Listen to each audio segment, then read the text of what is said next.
Tonight, we light one small ember at the edge of an old legend.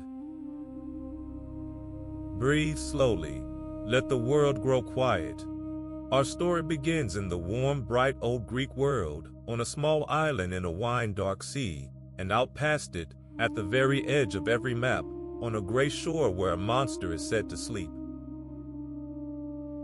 Before Medusa became a monster's name, there was one night when even the gods could feel the world beginning to change. It began, as these things so often do, not with the monster at all, but with a wronged and frightened woman, long before anyone thought to be afraid of her. Welcome back, traveler. Tonight we drift a long way south and a long way back, to the warm, bright edge of the old Greek world, where the sea is the color of dark wine at evening, and the islands lie scattered across it like stones dropped by a careless god, and we go looking, slowly and in no hurry at all, for a monster.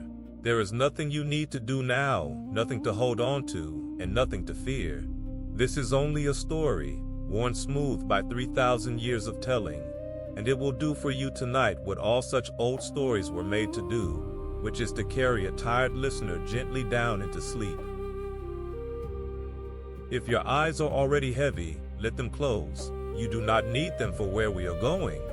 The pictures will come on their own, softly behind your eyes, the way they do at the edge of sleep. And if they blur and drift and dissolve into something else entirely, that is not a failure, that is exactly the point. Let the images be loose. Let them come apart in your hands. There is nothing in tonight's tale you will be asked to remember. For this is a story with a monster in it, and a hero, and a terrible task, and I will not pretend otherwise. But it is also, underneath, a far older and far quieter story than the frightening one. A story about a wronged woman who was turned into the very thing that men feared, and about how the horror of her, if you follow it all the way down, turns at the last into something more like sorrow, and then like tenderness, and then like rest. So do not be afraid of the monster. We will come to her gently. And by the time we truly meet her, you will most likely be more than half asleep, which is precisely how she should be met. Take a slow breath in now and let it go, and feel the day loosen its grip on you as it goes. Feel the weight of your body settling down into the bed, your shoulders letting go, your hands unclenching, the small held tightness behind your eyes softening and spreading out and away. Let your legs be heavy, let your arms be heavy. There is nothing left tonight for you to carry, and nothing left for you to lift. Far away, across a moonlit sea, on a shore that no ship willingly approaches, there stands a garden of gray stone figures, silent under the mist, and among them something sleeps that we will go and see, in time, but only in time, and only softly. Let us begin. Here there be nothing good. You do not need to hold the direction of the place or its name, for it barely had one. Think of it only as the farthest shore there is, the one that lies just past the reach of every other story, a low coast of black rock and pale sand where the mist never quite lifts and the water moves against the stones with a sound like slow breathing. No fishermen cast their nets there. No traders put in for water. The birds that fly out over that sea are said to turn back before they reach the shore, as if some old warning were written even in them, and so the coast lies empty and gray and very still and waits. Rest your eyes on that far shore in your mind, on the mist and the black rock and the pale sand, and let everything else stay dark. And on that shore there is a garden, though no gardener ever tended it, and nothing green grows in it at all. For as you come up out of the water and onto the sand, in the story, you begin to pass among figures, standing here and there across the beach and up the low slope beyond. And at first, in the mist, you might take them for statues, beautifully made, strangely lifelike, the work of some great and patient hand. There is a man with his arm raised as if to shield his eyes. There is another turned as if to run, caught in the act of turning, his cloak flung out behind him.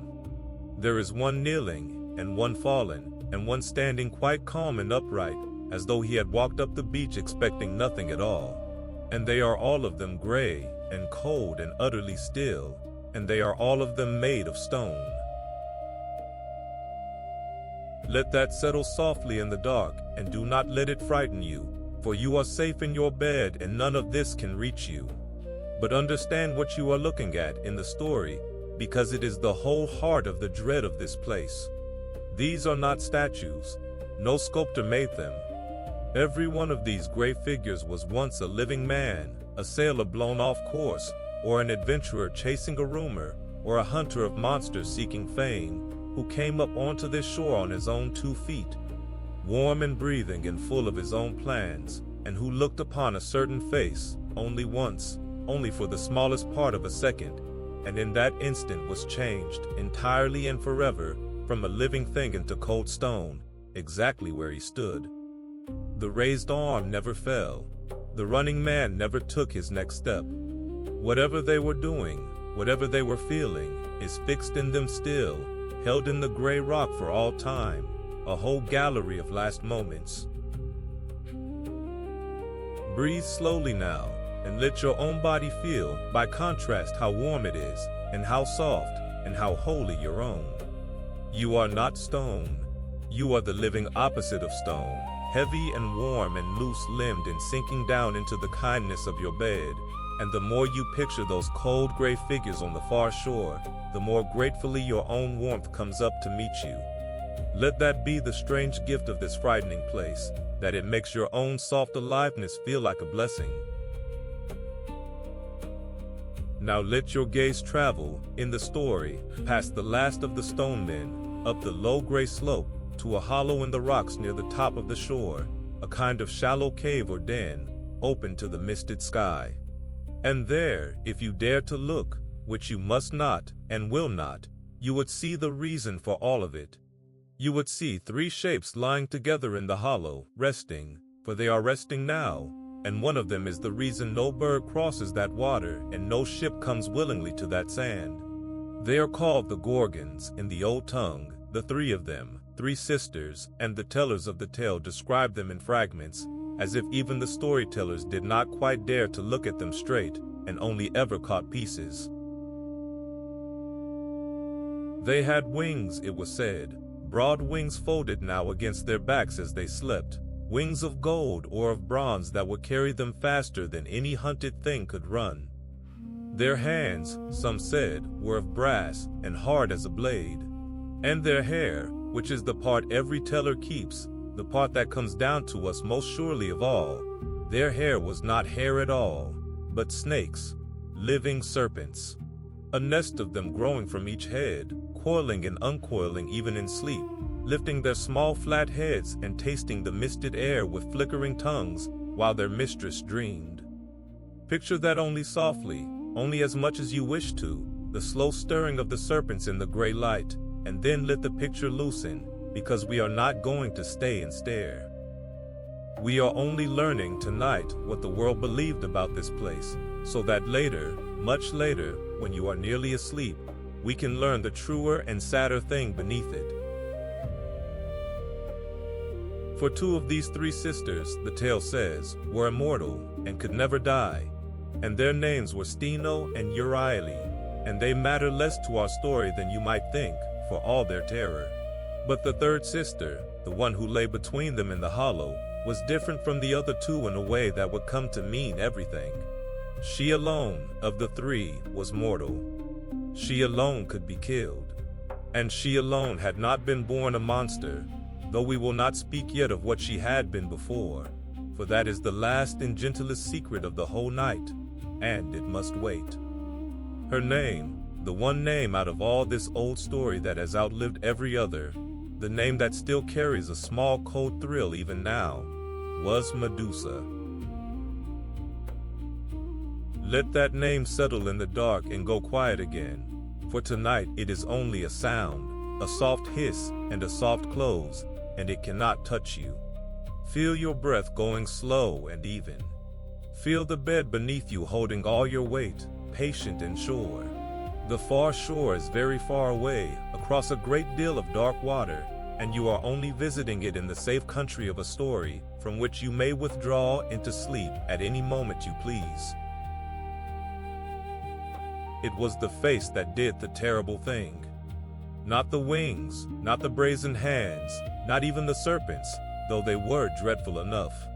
It was Medusa's face, and the eyes in it, and the old belief was simple and absolute and left no room for cleverness or courage or luck. To look upon that face directly with your own living eyes was to be turned instantly and completely to stone. It did not matter if you were a hero or a coward, a king or a beggar, kind or cruel. It did not matter what you intended, or how strong you were, or how fast. The gaze worked faster than thought, faster than fear, faster than the arm could move to cover the eyes. One glance, and you joined the gray garden on the shore. Another still figure in the mist, your last expression fixed on your face forever. And so, for a very long time, no one troubled the Gorgons at all. Why would they? There was no wealth on that far shore, no kingdom to win, no fair thing to carry home, nothing but cold rock and gray water, and a certain death that could not be fought. Only walked into, foolishly, by men who did not believe the warnings until the very last instant of their warm lives. The sisters were left alone at the world's edge, feared and unvisited, a horror the world knew of only by rumor and by the failure of those who went to see if the rumor were true and never came back to say. Let that vast, patient loneliness of the place reach you a little as you drift, the sheer forgotten quiet of a shore where nothing happens for 100 years, but the mist and the tide and the slow turning of the serpents in their sleep. But rumor is a restless thing, and a face that turns men to stone is exactly the kind of thing that a certain sort of cruel and clever man will remember and store away and one day put to use. For a monster that cannot be approached is, to the right sort of scheming mind, the perfect instrument of murder. You need only find some brave and troublesome young man whom you wish to be rid of, and you need only find a way to send him, with his own honor as the rope, out to that far shore to fetch the Gorgon's head, and the monster will do your killing for you, cleanly, at the edge of the world, where no blame can ever find its way back to you. And far away from that gray shore, on a small bright island in the warm middle of the sea, there was just such a man, a king, with just such a young man he wished gone, and just such a scheme already turning behind his smiling eyes.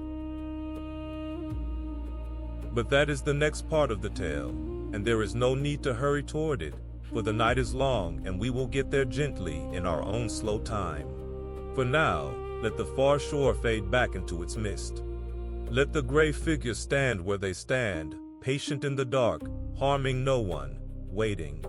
Let the three sisters sleep in their hollow among the rocks, the serpents stirring softly, Medusa mortal and dreaming between her deathless sisters, none of them yet knowing that a young man's name has already been spoken, far away, that will one day carry a blade to that shore. Feel your own breath, slow and easy. Feel the warmth of you, the soft living weight of you, sinking down and down into the bed. There is nothing on that far shore that can cross the dark water to you tonight. You are only listening, only drifting, only sinking gently toward sleep, while at the edge of the world the mist lies still over the gray garden, and the tide breathes in and breathes out, and the story waits, patient as stone, for us to return to it. Rest now, we have a long, slow way to travel, and a kinder truth waiting at the end of it than anything the frightened world ever guessed. And there is nothing along the way that can harm you at all. Leave the gray shore now, and the mist, and the sleeping sisters, and let your mind travel back across all that cold water to the warm and living middle of the sea, to a small green island called sorrowful, where the sun is bright on white houses and the fishing boats rock gently in a little harbor, and where our story truly begins with a mother and her son. The young man's name was Perseus, and to understand him you must know, only lightly, only enough, that he had come into the world already under a strange shadow. His mother was a princess named Danae, and her own father, a fearful king far away, had been told by an oracle that his daughter's son would one day be the cause of his death. And so, in his fear, he had done a cruel thing, and shut his daughter away from all the world. And when a son was born to her anyway, he had sealed the two of them, mother and infant, into a wooden chest, and cast them out upon the open sea, to be rid of them without quite daring to kill them with his own hand. Let that old cruelty pass over you softly, the way the worst of the old stories do, and do not linger in the dark chest on the dark water, for they did not drown. The sea, which is not always unkind, carried the little chest gently for days, and brought it at last, whole and unbroken, to the shore of Seriphos, where a kind fisherman found it in his nets. Rest there a moment, on that good and quiet beginning, for there is comfort in it. The fisherman's name was Dictys, and he was a gentle man, and he opened the strange chest and found inside it not treasure, but a frightened young mother and her small child. And he took them home, and he raised the boy as his own, and for many years that was the whole of the story, and it was a happy one.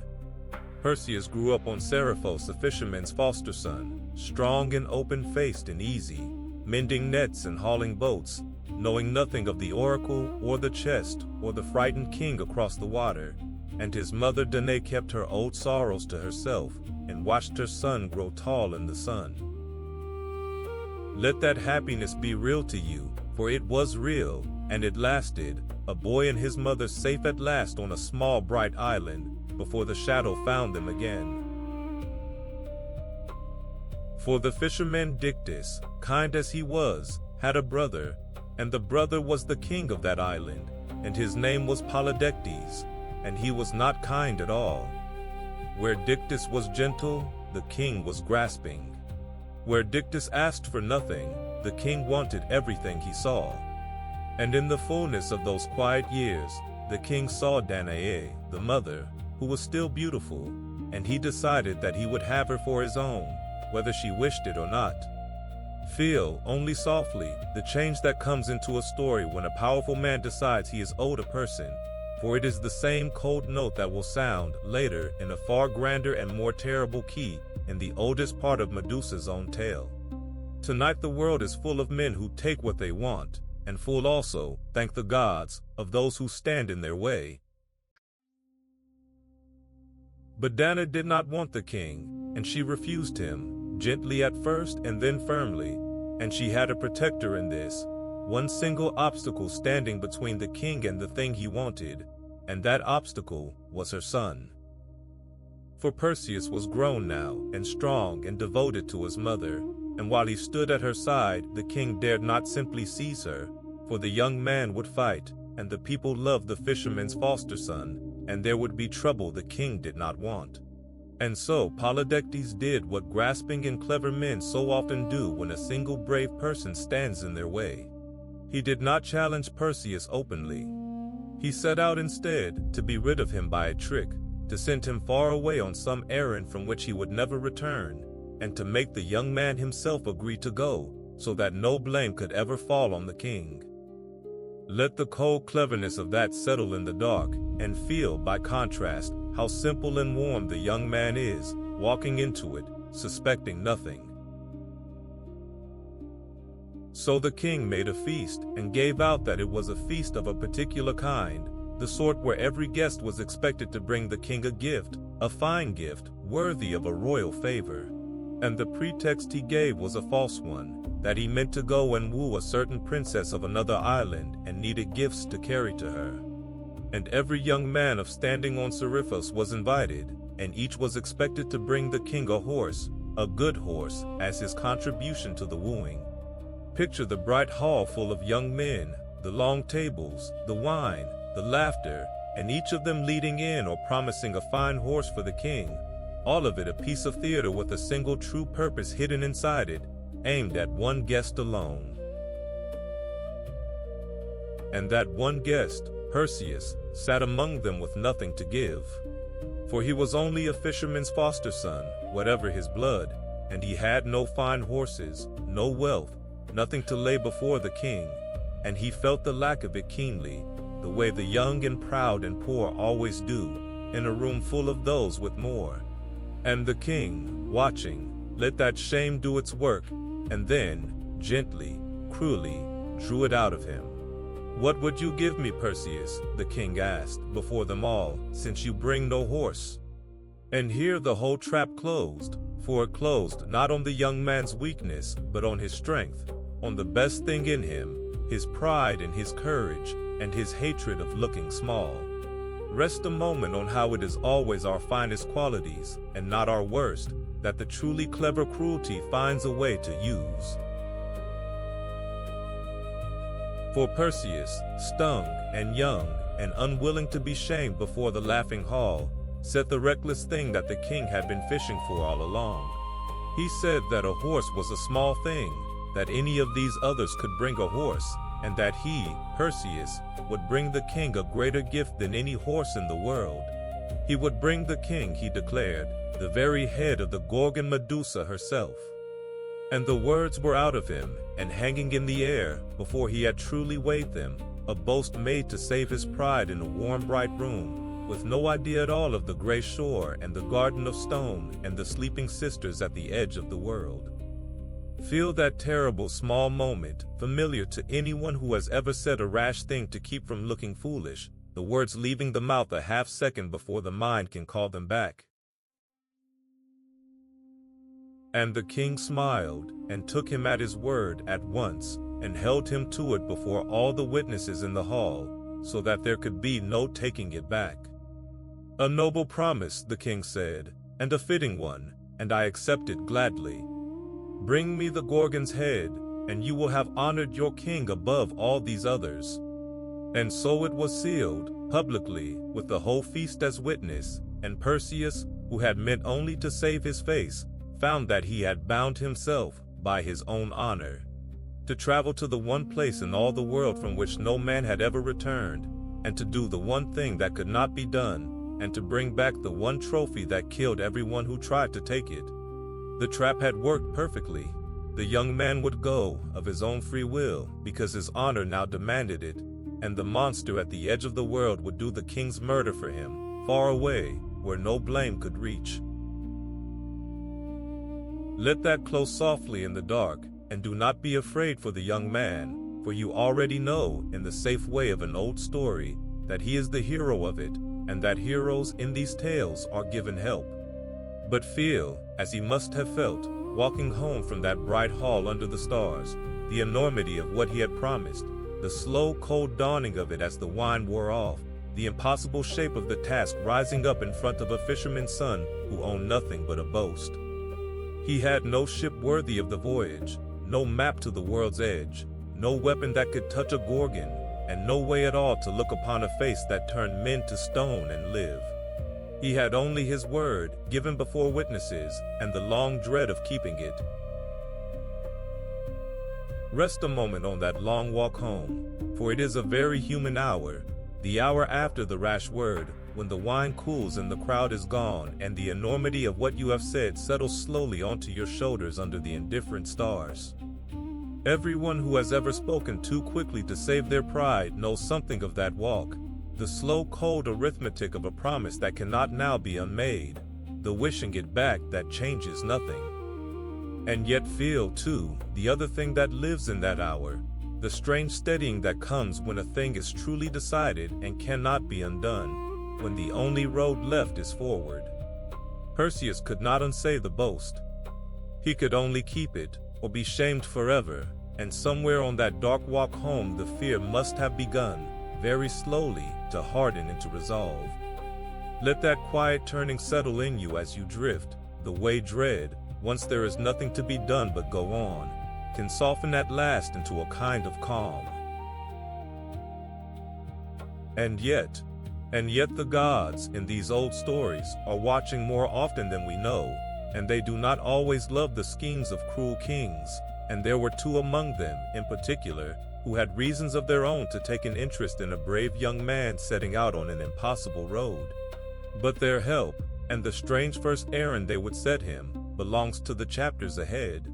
For now, let Perseus walk home through the warm island night, his rash promise heavy on him, his mother sleeping and unknowing, the sea whispering at the shore. Feel your own breath going slow and deep. Feel the weight of your body sinking into the bed, safe and warm, 1,000 miles and 3,000 years from the bright hall and the smiling king. There is nothing you must carry tonight, and no promise you must keep, and no shore you must sail to. There is only the slow turning of the tail, and the gentle pull of sleep, and all the long kind night ahead. Rest now. The young man has his task, and the gods have their plans, and we will follow them slowly into the dark.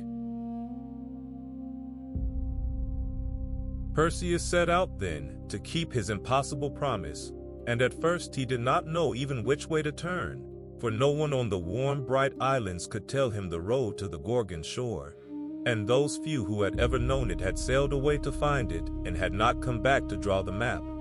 Let him stand a moment at the harbor's edge in your mind, a young man with a task and no direction, the whole wide sea in front of him, and no idea which of its horizons hid the thing he sought. It is a familiar place to stand, the beginning of a hard road with no signpost on it, and it is exactly the place where, in the old tales, help most often arrives. For he was not, in truth, alone, though he felt it. Two of the great gods had marked him out. One was Hermes, the swift and clever messenger of the gods, the guide of travelers and the friend of those who must go by hidden ways, and the other was Athena, the gray-eyed goddess of wisdom and of skill and of the cool, clear thought that wins where mere strength fails. And they came to him, in the way the gods come in these stories, quietly and suddenly on the road, and they told him that his task was not as impossible as it seemed, that there was a way to do it, but that the way was long and strange, and that he could not go straight to the Gorgons at all. He must go, first, to someone else. He must go to the Grey Sisters and win from them a secret that only they possessed. Rest on that a moment, on the shape of it, for it is the true shape of so many hard tasks that you cannot reach the thing you want directly, but must go sideways first, and earn along the way the knowledge of how. The Grey Sisters, the gods told him, were three, as the Gorgons were three, and they were in fact sisters to the Gorgons, older than they, born gray, born old, having never been young at all. In the old tongue they were called the Grayae, which means simply the gray ones, and they lived far away in a cold twilight country at the foot of the world, where the sun never fully rose and never fully set, but hung always low and pale, and the light was always the colorless light of very early morning or very late dusk. Picture that dim gray land, that endless cold half-light over bare rock and still water, and feel how far it is from the warm bright islands, how strange and quiet and old. Between Perseus and the monster he sought there lay first this great threshold, this country of the almost dark, where three ancient women guarded the only secret that could open the road. For the Grayae knew the way. They alone, of all beings, knew where the nymphs dwelt who kept the treasures Perseus would need, and they alone knew, or could tell, the road onward to the Gorgon shore. But they would not give up their knowledge freely, for they were suspicious and secretive, as the very old sometimes are, and they had no love for heroes come to trouble their great quiet. And so the gods told Perseus the one strange weakness of the three sisters, the single crack in their guard, and it is the detail every teller of this tale remembers, the small, unforgettable thing. The three Grey Sisters, between them, had only one eye, and only one tooth, and they shared them, passing the single eye and the single tooth from hand to hand, from sister to sister, so that whoever held the eye could see, and then passed it on, and was blind again, while another looked. Let that odd, sad, memorable image settle softly in the dark, three ancient gray women in the twilight, passing one eye between them, so that always two of them are blind, and only one can see. Feel, as you drift, how much of this old tale is about seeing, and about not seeing, about eyes and glances and looking and being forbidden to look. The Gorgon kills with her glance. The Grey Sisters share a single eye. And soon Perseus will be given a way to look without looking, to see by reflection what he must not see straight on. There is a deep old thread running through all of it, about the danger and the power of the eye, and you need not hold on to it or think about it, only let it be there, humming quietly under the story as you sink down toward sleep. Tonight you may close your own two eyes with perfect safety. Nothing here requires you to keep watch. So Perseus went to the Grey Country, guided by the gods, and he came at last to the place where the three sisters sat together in the pale twilight, and he watched them from the shadows, without letting himself be seen, and he learned the rhythm of them. He watched the one who held the eye peer out into the gray light, and then lift the eye from her own socket, and reach it across to the waiting hand of the next sister, and he watched that sister take it, and set it into her own head, and look in her turn. And in that moment of the passing, that small blind moment when the eye had left one hand and not yet reached the next, all three of the sisters were sightless at once. Feel the patience of the young man in the shadows, waiting, counting the passes, learning exactly when the blind moment would fall. It is not strength that will win this, but timing, and stillness, and nerve. And when the moment came, when the eye was in the air between two hands and all three sisters were blind, Perseus stepped quickly and quietly forward and put out his own hand and caught the eye and took it for himself.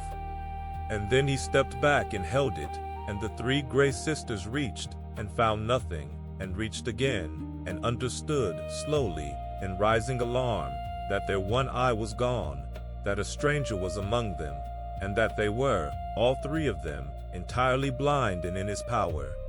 Let that turn softly in the dark, and do not think too harshly of the young man for it, for he was gentle in the end, and took nothing he did not need. But feel the sudden helplessness of the three old women, groping in their twilight, robbed of the single eye they had guarded so long, and know that Perseus held now the one thing they would trade anything to have back. And so he made his bargain, plainly and without cruelty. He told them he had their eye, and that he meant them no harm, and that he would give it back to them, gladly and at once, if only they would tell him what he needed to know, the way to the nymphs who kept the treasures, and the road onward toward the Gorgon's shore. And the three sisters, blind and cornered, argued and resisted and complained, for it was in their nature to guard their secrets, but they had no cards left to play, and in the end they told him. They gave him the directions he needed, the way to the nymphs, the road toward the world's edge, all of it in exchange for the single eye. Rest on how quietly it ends, this tense, strange episode, not in violence, but in a fair trade, a secret for an eye. And Perseus kept his word, which is worth resting on too, for it tells you what kind of hero he is, in a tale full of those who do not keep faith. He gave the eye back. He set it into the reaching hand of the nearest sister, and stepped away, and left the three gray women there in their pale twilight with their sight restored and their secret spent. And he went on, along the road they had given him, toward the next stage of his long, strange errand. He might have kept the eye, or broken it, or held it as a hostage for more. He did not. He took only what he came for, and gave back the rest, and went on his way. Let that small honesty of his be a quiet warmth in the story as you drift, the sense that the one we are following is, underneath all the danger, a decent soul. Rest a moment as you drift on the three gray sisters left behind in their twilight, for there is a strange tenderness in them that the tale does not dwell on, but that is worth feeling softly here at the edge of sleep. They were old beyond all reckoning, born old, having never been young, keeping their one poor eye and their one poor tooth between them at the cold foot of the world, guarding a secret that a passing hero took from them in a single night and carried away, leaving them exactly as he found them, three ancient women in the pale, unchanging light, passing the eye from hand to hand. There is loneliness in that, and a great and patient endurance, And the young man's small mercy in giving back the eye and taking nothing more feels, in that light, like the only kindness their long gray years had known in an age. Let them sit there in peace in your mind, seeing and passing and seeing, and let the gentleness of that closing image carry you a little further down toward rest. So the first strange threshold was crossed. The young man who had known nothing, who had stood at the harbor with a task and no road, now had his directions, won by patience and nerve and a fair hand, from 3 blind sisters at the foot of the world. Ahead of him lay the nymphs, and their gifts, the wonderful and necessary things without which no one could hope to face a Gorgon and live, the winged sandals and the cap of darkness and the rest. But those belong to the chapter ahead, and there is no need to hurry toward them, for you are sinking now, softly toward sleep, and the story will keep, patient and unhurried, for as long as you need. Feel your breath, slow and easy, going out into the dark. Feel the warmth of your body, the softness of the bed, the good heaviness in your arms and your legs. Far away, in a gray twilight country, 3 old sisters sit again with their single eye, seeing and passing and seeing, harming no one, and the young man walks on down a pale road toward the gifts that will arm him. There is nothing you must do, and nowhere you must be, and no eye you must keep open. Let them close, let the gray country fade, let the story hum on quietly beneath you, and carry you gently down. Rest now, the road bends on toward the world's edge, and we will follow it slowly, and there is nothing on it tonight that can trouble your sleep. With the road won from the Gray Sisters, Perseus went on, following their reluctant directions, until he came to another hidden place, gentler than the last, a green and secret grove or garden far from the paths of men, where certain nymphs dwelt, kindly spirits of the wild places, keepers of old and marvelous things. Let the gray twilight fade from behind your eyes now, and let this softer place rise up in its stead, a quiet garden of leaves and water somewhere at the edge of the known world, where the young man's fortune began, at last, to turn. For the nymphs were expecting him, in the way that the helpers in these stories always somehow are, and they welcomed him, and they had ready for him the very things he could not do without, the treasures that the Gray Sisters alone had known where to find. There were, in the old telling, 3 of these gifts from the nymphs, and each was a wonder, and each would matter. Rest a moment before we name them, on the simple comfort of this turn in the tale, that the young man who set out with nothing but a rash promise is now, piece by piece, being given exactly what he needs, as if the whole world had quietly decided to help him keep his word. There is a deep reassurance in that, and you may let it reach you as you settle, the sense that a hard road, once truly begun, sometimes provides. The first gift was a pair of sandals, but no ordinary sandals, for these had wings at the heels, small bright wings that beat and lifted, and whoever wore them could fly, could rise up off the earth entirely and travel through the open air as a bird travels, swift and free, over the sea and the mountains and the long roads that had no end. Picture the young man lacing them on and feeling, perhaps for the first time, that the impossible task might not be impossible after all, feeling his own weight lighten, his feet lift, the ground fall gently away beneath him. Feel a little of that lightness in your own body as you drift, the good weightlessness that comes at the very edge of sleep, when the bed seems to let go of you and you begin, softly, to float. The second gift was a cap, and it was called the cap of darkness, or the cap of Hades, the lord of the unseen. And it too was a wonder, for whoever put it on became invisible, hidden entirely from every eye, able to walk unseen among his enemies, to come and go and none the wiser. Think what a gift that is, for a young man going to face creatures whose whole power lies in the eye, in seeing and being seen, that he should carry with him the power to be seen by no one at all, to move through the world like a thought, like a breath, like a shadow with no one to cast it. Let that image be a quiet one, the cap that makes the wearer unseen, and feel, as you sink toward sleep, how you too are passing now beyond the sight of the whole waking world, unhooking yourself from it, going somewhere no one can follow or find. And the third gift from the nymphs was a pouch, a special bag called the kybisis, made to hold a certain terrible thing safely, so that what was put into it could be carried without being seen and without doing harm. It seems the humblest of the three gifts, a mere bag, and yet it was perhaps the most necessary of all, for a young man might fly to the Gorgon shore and stand unseen before her, and even somehow take her head and still be lost, still be turned to stone by the dead face if he had no way to carry it that kept its gaze forever covered. The pouch was the answer to that, a container for the uncontainable, a safe dark place to hide a thing that must never be looked upon again. Rest on the quiet wisdom of it, that the hardest tasks require not only the bold gifts of flight and invisibility, but also the humble one, the plain strong bag that holds the danger safely once the deed is done. But the nymphs' three gifts were not all. For the two gods themselves, Hermes and Athena, added their own, and theirs were the gifts that would strike the blow and guide the hand.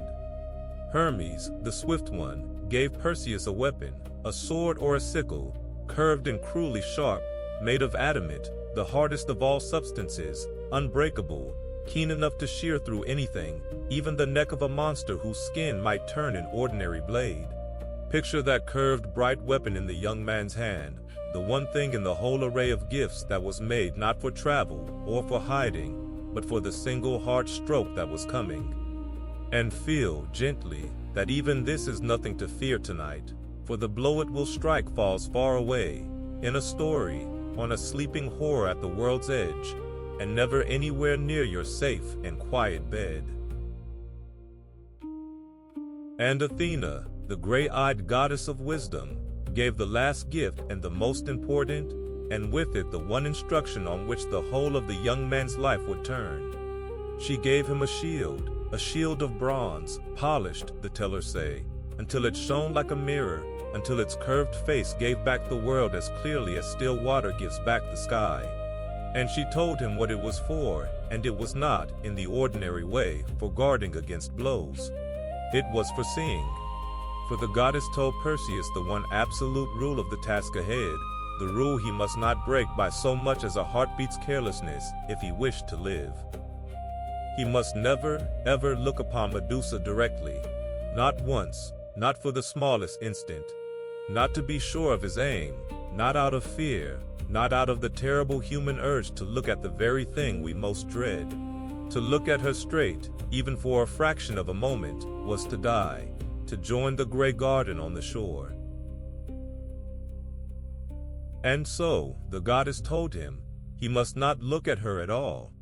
He must look only at her reflection in the polished shield, and by that reflection, and that reflection alone, he must find her, and judge his distance, and strike. He must fight a battle he could not directly watch, guided only by the image in the bronze, trusting the mirror where he could not trust his own eyes. Let that extraordinary instruction settle softly in the dark, for it is the still center of the whole tale, the thing that makes it more than a simple monster slaying. The hero will win not by looking harder, but by refusing to look, not by facing the horror, but by facing away from it and trusting the reflection. There is an old and gentle wisdom folded into that, and you need not unfold it tonight, only rest against it, the idea that some things are survived not by staring them down, but by turning the eyes softly aside. Rest a while on that instruction, for it repays a slow and drowsy turning over as you sink toward sleep. The goddess of wisdom, of all the gods, is the one who arms him, and the weapon she gives is not a sharper blade or a stronger arm but a mirror, and a rule about how to use his own eyes. It is a wisdom God's kind of gift, quiet and strange and easy to underestimate. For the danger Perseus faced was a danger of the direct gaze, the danger of meeting a thing head-on, and the wisdom that answered it was not more force but a change in the angle of looking, a way of seeing the deadly thing slantwise, in reflection, at one safe remove. There is something in that worth carrying gently down into sleep, the idea that the fiercest things are sometimes best met not straight on but obliquely, softened by distance, held in a mirror rather than seized with bare hands. Let the thought grow blurred and warm as you drift, and let your own gaze turn soft and inward and away from the bright hard edges of the day. And rest, too, on the deep old kindness that runs beneath this whole chapter, the simple fact of a lost young man being helped. He had bound himself to an impossible thing by a foolish word, and he had every reason to despair, and instead, at the lowest point of the road, the help came, and came generously, from gods and from gentle spirits of the wild, each adding a gift, each folding a piece of the impossible task into something a mortal might, with courage, actually do. There is a great reassurance in that pattern, and you need not think about it, only feel it. The sense that a hard road once truly and honestly begun is not always walked alone. That help has a way of finding those who have set out in earnest, that the world, for all its stone gardens and cruel kings, also contains this, the nymph in the green grove holding out exactly what you need. Let that warmth hold you as you settle, the quiet company of unseen help all around a life. Now Perseus had everything he needed, the whole strange array of it, and it is worth pausing to see him fully equipped at last, before he flies, this young man who so lately had nothing. On his heels, the winged sandals, to carry him to the world's edge. On his head, the cap of darkness, to hide him from every eye. At his side, the cabysus, the pouch to hold the dreadful trophy. In his hand, the curved adamant blade of Hermes, to strike the one clean blow. And on his arm, the polished shield of Athena, the mirror that would let him see without seeing, and win the fight blind. Picture him so, armed by gods and nymphs, standing ready at the edge of the last known land, the great distance of unknown sea before him. He is not, after all, only a fisherman's son with a rash promise. He is that too, but he is also, now, the chosen and armed instrument of two of the great gods, and he goes to the shore of horror carrying the whole quiet blessing of the wise. Feel your own breath, going slow and even in the dark. Feel how the day's tasks have fallen away from you as surely as the ground fell away beneath the winged sandals. How you carry nothing now. How there is nothing left for you to do but drift.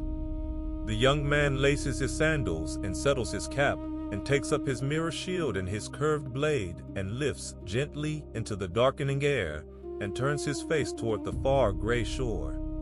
And you, safe and warm and growing heavier by the moment, turn your own face softly toward sleep. There is a long, slow flight ahead, over a great dark sea, and nothing waiting at the end of it that can reach you at all. Rest now. He is armed, and he is ready, and the last long road to the Gorgon shore lies open before him, and we will fly it slowly, in the dark, together. And so Perseus flew, on the winged sandals, out over the wine-dark sea, and past the last of the warm islands, out to where the water turned gray and cold and the light grew thin, following the road the Gray Sisters had given him. On and on through a long dim day and a longer dimmer dusk, until at last, far ahead and far below, he saw it, the low black coast, the pale sand, the mist that never lifted, the shore at the edge of the world where the Gorgons dwelt. Let the long flight carry you too, out over all that dark water, the steady beat of the small wings at his heels, the cold air, the sea sliding endlessly by beneath, until the far shore rises at last out of the mist ahead. He came down softly, near the shore but not upon it, and went the last of the way carefully, on foot now, the cap of darkness on his head so that no eye could find him, the mirror shield ready on his arm.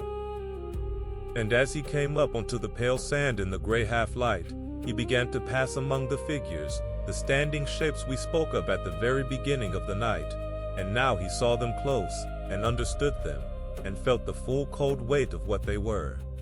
Rest here a moment, gently, at the edge of the stone garden, for we have come round at last to the place we glimpsed at the start, only now we come to it beside the hero in the actual hour of the deed. There were so many of them. That was the thing that struck him, the tellers say, the sheer number of the gray figures scattered across the shore and up the low slope, more than he had imagined. A whole silent crowd of them, men and beasts alike, for there were animals too among them. A dog turned to stone in mid-stride, a bird fallen and frozen, even here and there, the shapes of other creatures that had wandered too near.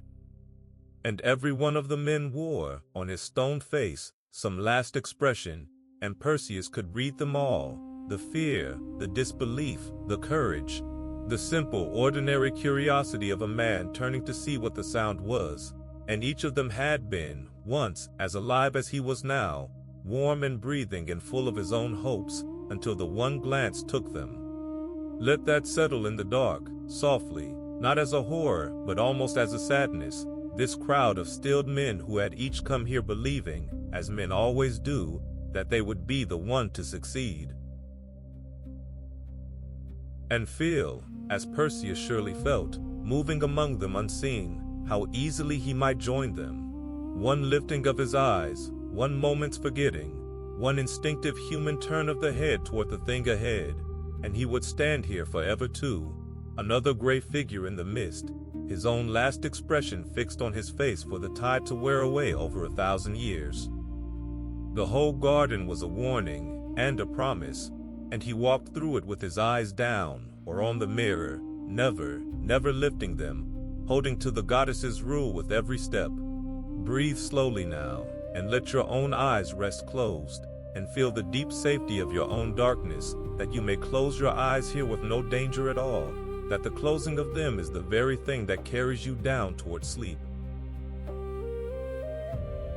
Beyond the last of the statues, up in the hollow of the rocks, he found them. The three sisters, the Gorgons.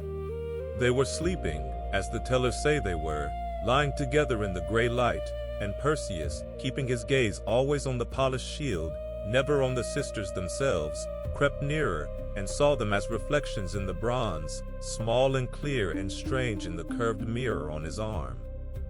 Let us see them so too, only in reflection, only softly, at one safe remove, the way he saw them, the way alone that it is safe to see them at all.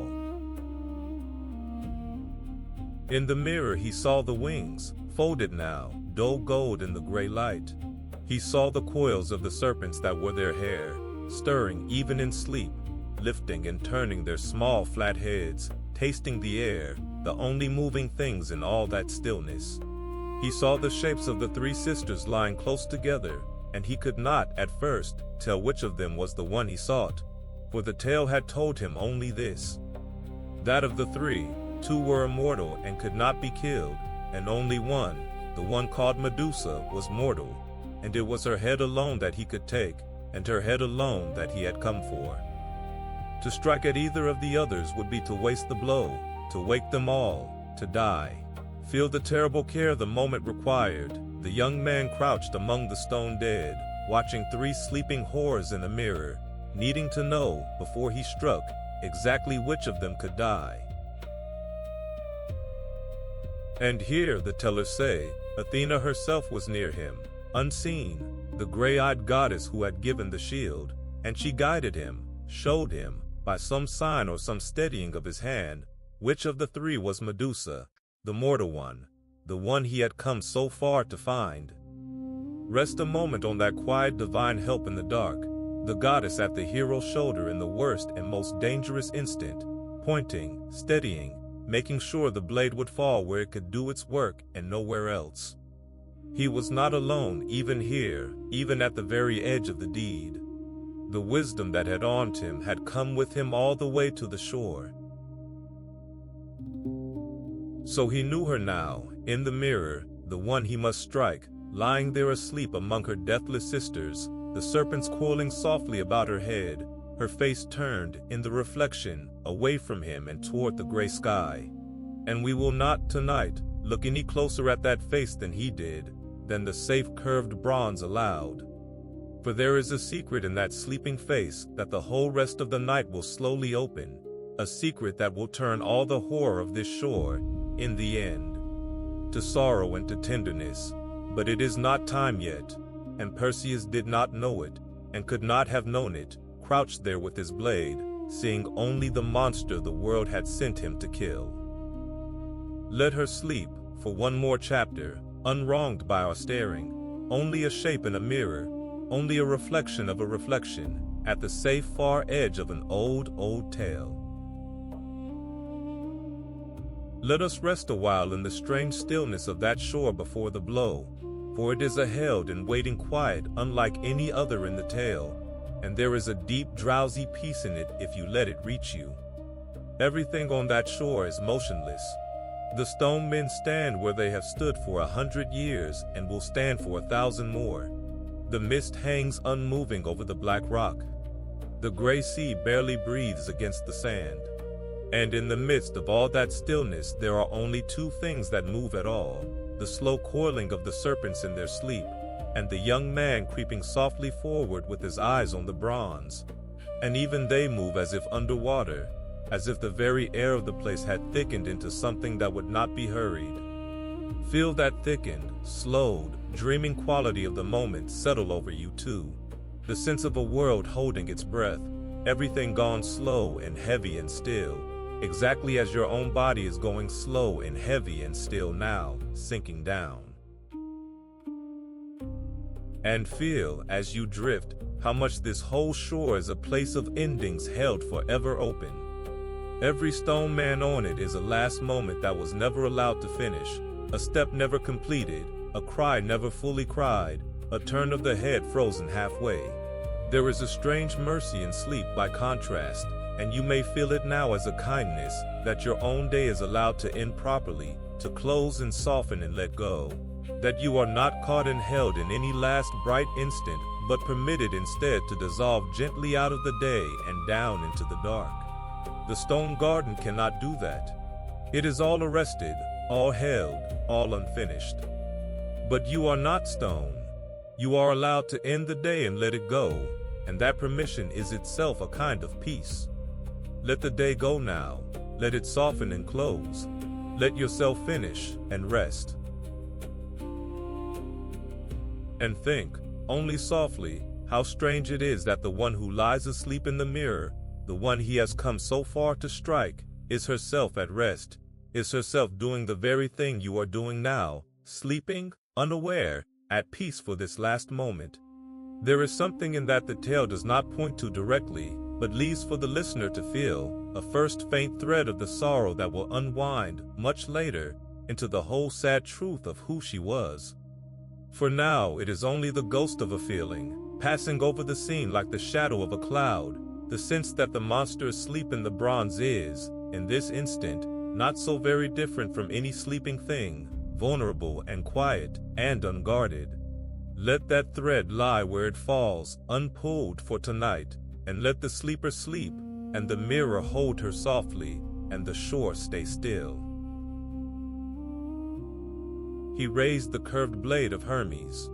He fixed his eyes on the mirror, and only on the mirror, on the small clear image of the sleeping Gorgon in the polished bronze, and he judged his distance by the reflection, and steadied himself and made ready, in that held and breathless instant, to strike the single blow that all the gifts and all the journey and all the long strange road had been leading to. But we will let the blade hang there, poised and unfallen for tonight, and go no further, for you are nearly asleep now, and the deed itself, and all that springs from it, can wait for the chapters ahead.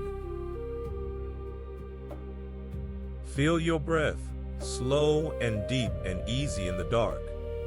Feel the whole soft weight of you held by the bed, your arms heavy, your legs heavy, your eyes gently closed, safe in your own quiet darkness, a world away from the gray shore and the stone garden and the poised bright blade. The mist lies still. The serpents turn softly in their sleep. The hero holds his breath and holds his aim, and the great slow tide breathes in and out against the pale sand, patient as the story itself. There is nothing here that can reach you. There is only the drift, and the dark, and the deep coming on of sleep. Rest now. The blade is raised, but it will not fall till we return, and there is nothing between here and morning but the long, kind quiet of the night. We return to the gray shore, and to the young man crouched among the stone dead with the curved blade raised and his eyes fixed on the mirror, in the held and breathless instant before the blow. This is the highest and hardest point of the whole night's tale, the very peak of it, and yet we will pass through it gently, and slowly, and softly, for you are already halfway to sleep, and there is no need to sharpen anything, only to let the deed be done and then, at once, to begin the long ease down the far side of the story toward rest. He struck, that is the plain heart of it, and there is no cause to dwell on the blow, for it was quick, and clean, and merciful in its way, falling upon a sleeping thing that never woke to feel it.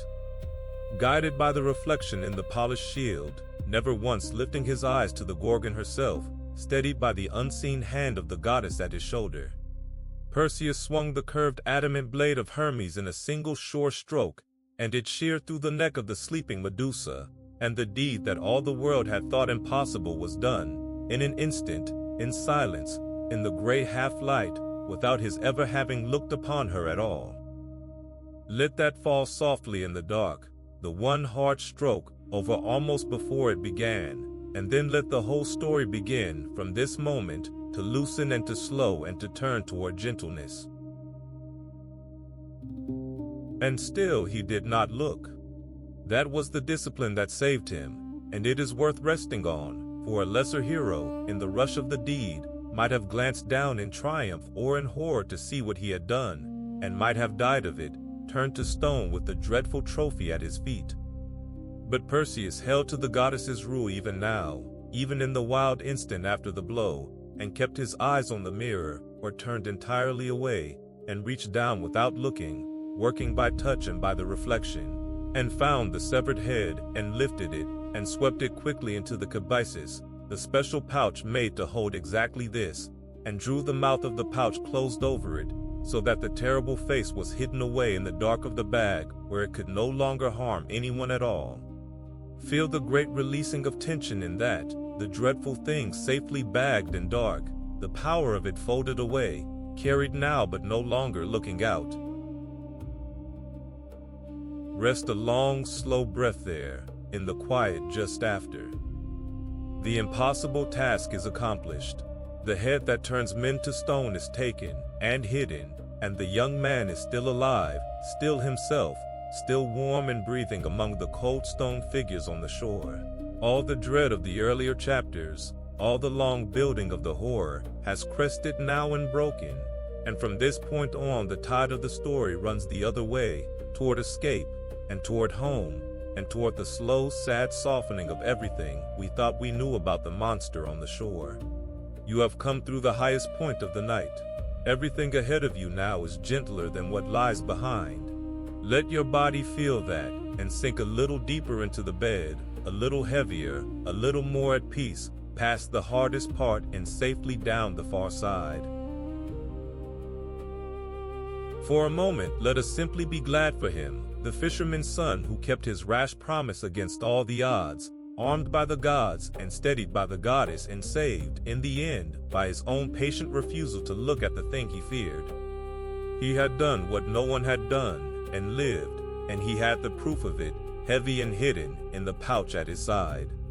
Somewhere far away, on a warm, bright island, a cruel king was waiting for a young man who would never, the king was certain, return, and the young man was going to return, in his own time, and the king's clever trap was going to close, in the end, on the king himself. But that reckoning is many chapters and many miles away, and there is no need to reach for it now. And yet the deed was not quite the end of the danger on the shore, for Perseus had come to kill one of 3 sisters, and the other 2 remained, and they were the immortal ones. Steno and Euryale, who could not be killed by any blade, and who were sleeping still, for now, only a little way off, in the same gray hollow. Feel the story tighten again, just slightly, just for a breath, not back to the old dread, but to a swifter, cleaner urgency, the need now not to fight but to flee, to be gone from the shore before the deathless sisters woke and found their mortal sister slain, and the slayer still among the stones.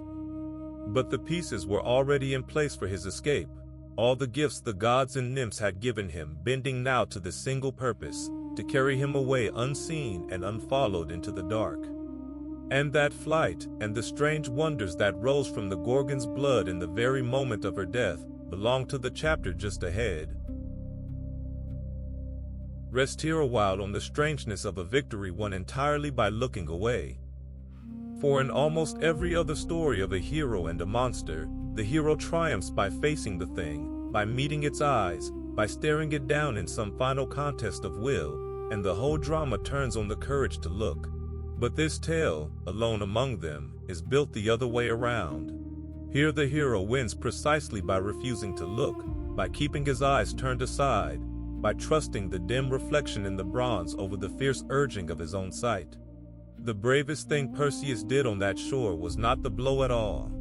It was the not looking, the long discipline of the averted eye, the willingness to fight the most dangerous thing in the world while facing away from it. There is a quiet wisdom folded into that, older than the story itself, and you may let it rest lightly on you as you drift. The thought that some things in a life are survived not by staring them down, but by softening the gaze and turning it gently aside. And consider, too, how much of what saved him was not his own doing at all. He struck the blow, yes, with his own arm. But the sandals that carried him were the nymph's gift, and the cap that hid him was the gift of the unseen Lord, and the pouch that held the head was made by other hands. And the blade was Hermes, and the shield was Athena's, and the very knowledge of which sister to strike came from the goddess at his shoulder in the dark. He was a hero, and a brave one, but he was a hero carried by a great deal of help, armed and guided and steadied at every step by powers greater than himself, and there is no shame in that, only a kind of comfort.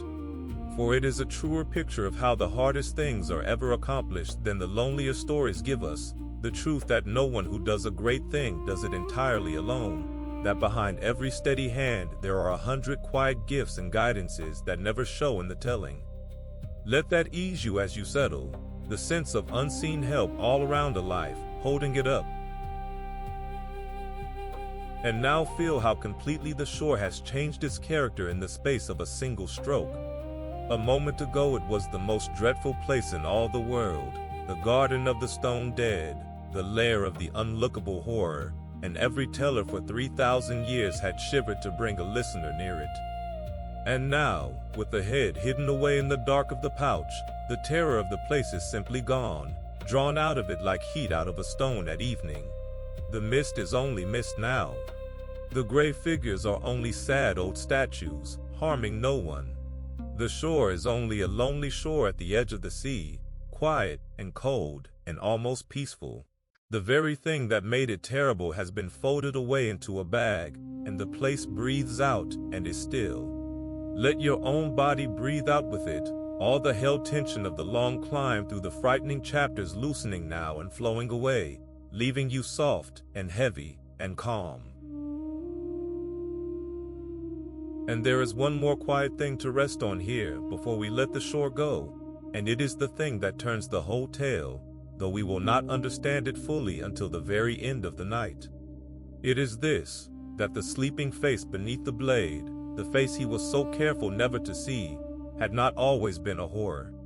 Somewhere far back, before the curse, before the exile, before the gray shore and the stone garden, that face had been a living woman's face, and a lovely one, and had smiled, and wept, and turned up toward the sun. He did not know that, crouched there with the mirror and the blade, he thought he was killing a monster, only a monster, the way the whole world thought it. But the old tellers knew better, and kept the truth for the end, and so as you drift you may hold, very gently, this first soft hint of the sorrow underneath the horror, that the thing slain on the shore was sadder, and more wronged, and far more like ourselves, than the frightened hero could ever have guessed. Let that tenderness begin, quietly, even here at the peak of the dread, and let it soften everything that follows. So let the blade be lowered now and cleaned, and let the deed be finished and folded away like the head into its pouch. Feel your own breath going slow and deep and easy, the hardest part of the night behind you, the whole long gentle descent toward morning still ahead. The mist lies over the gray shore.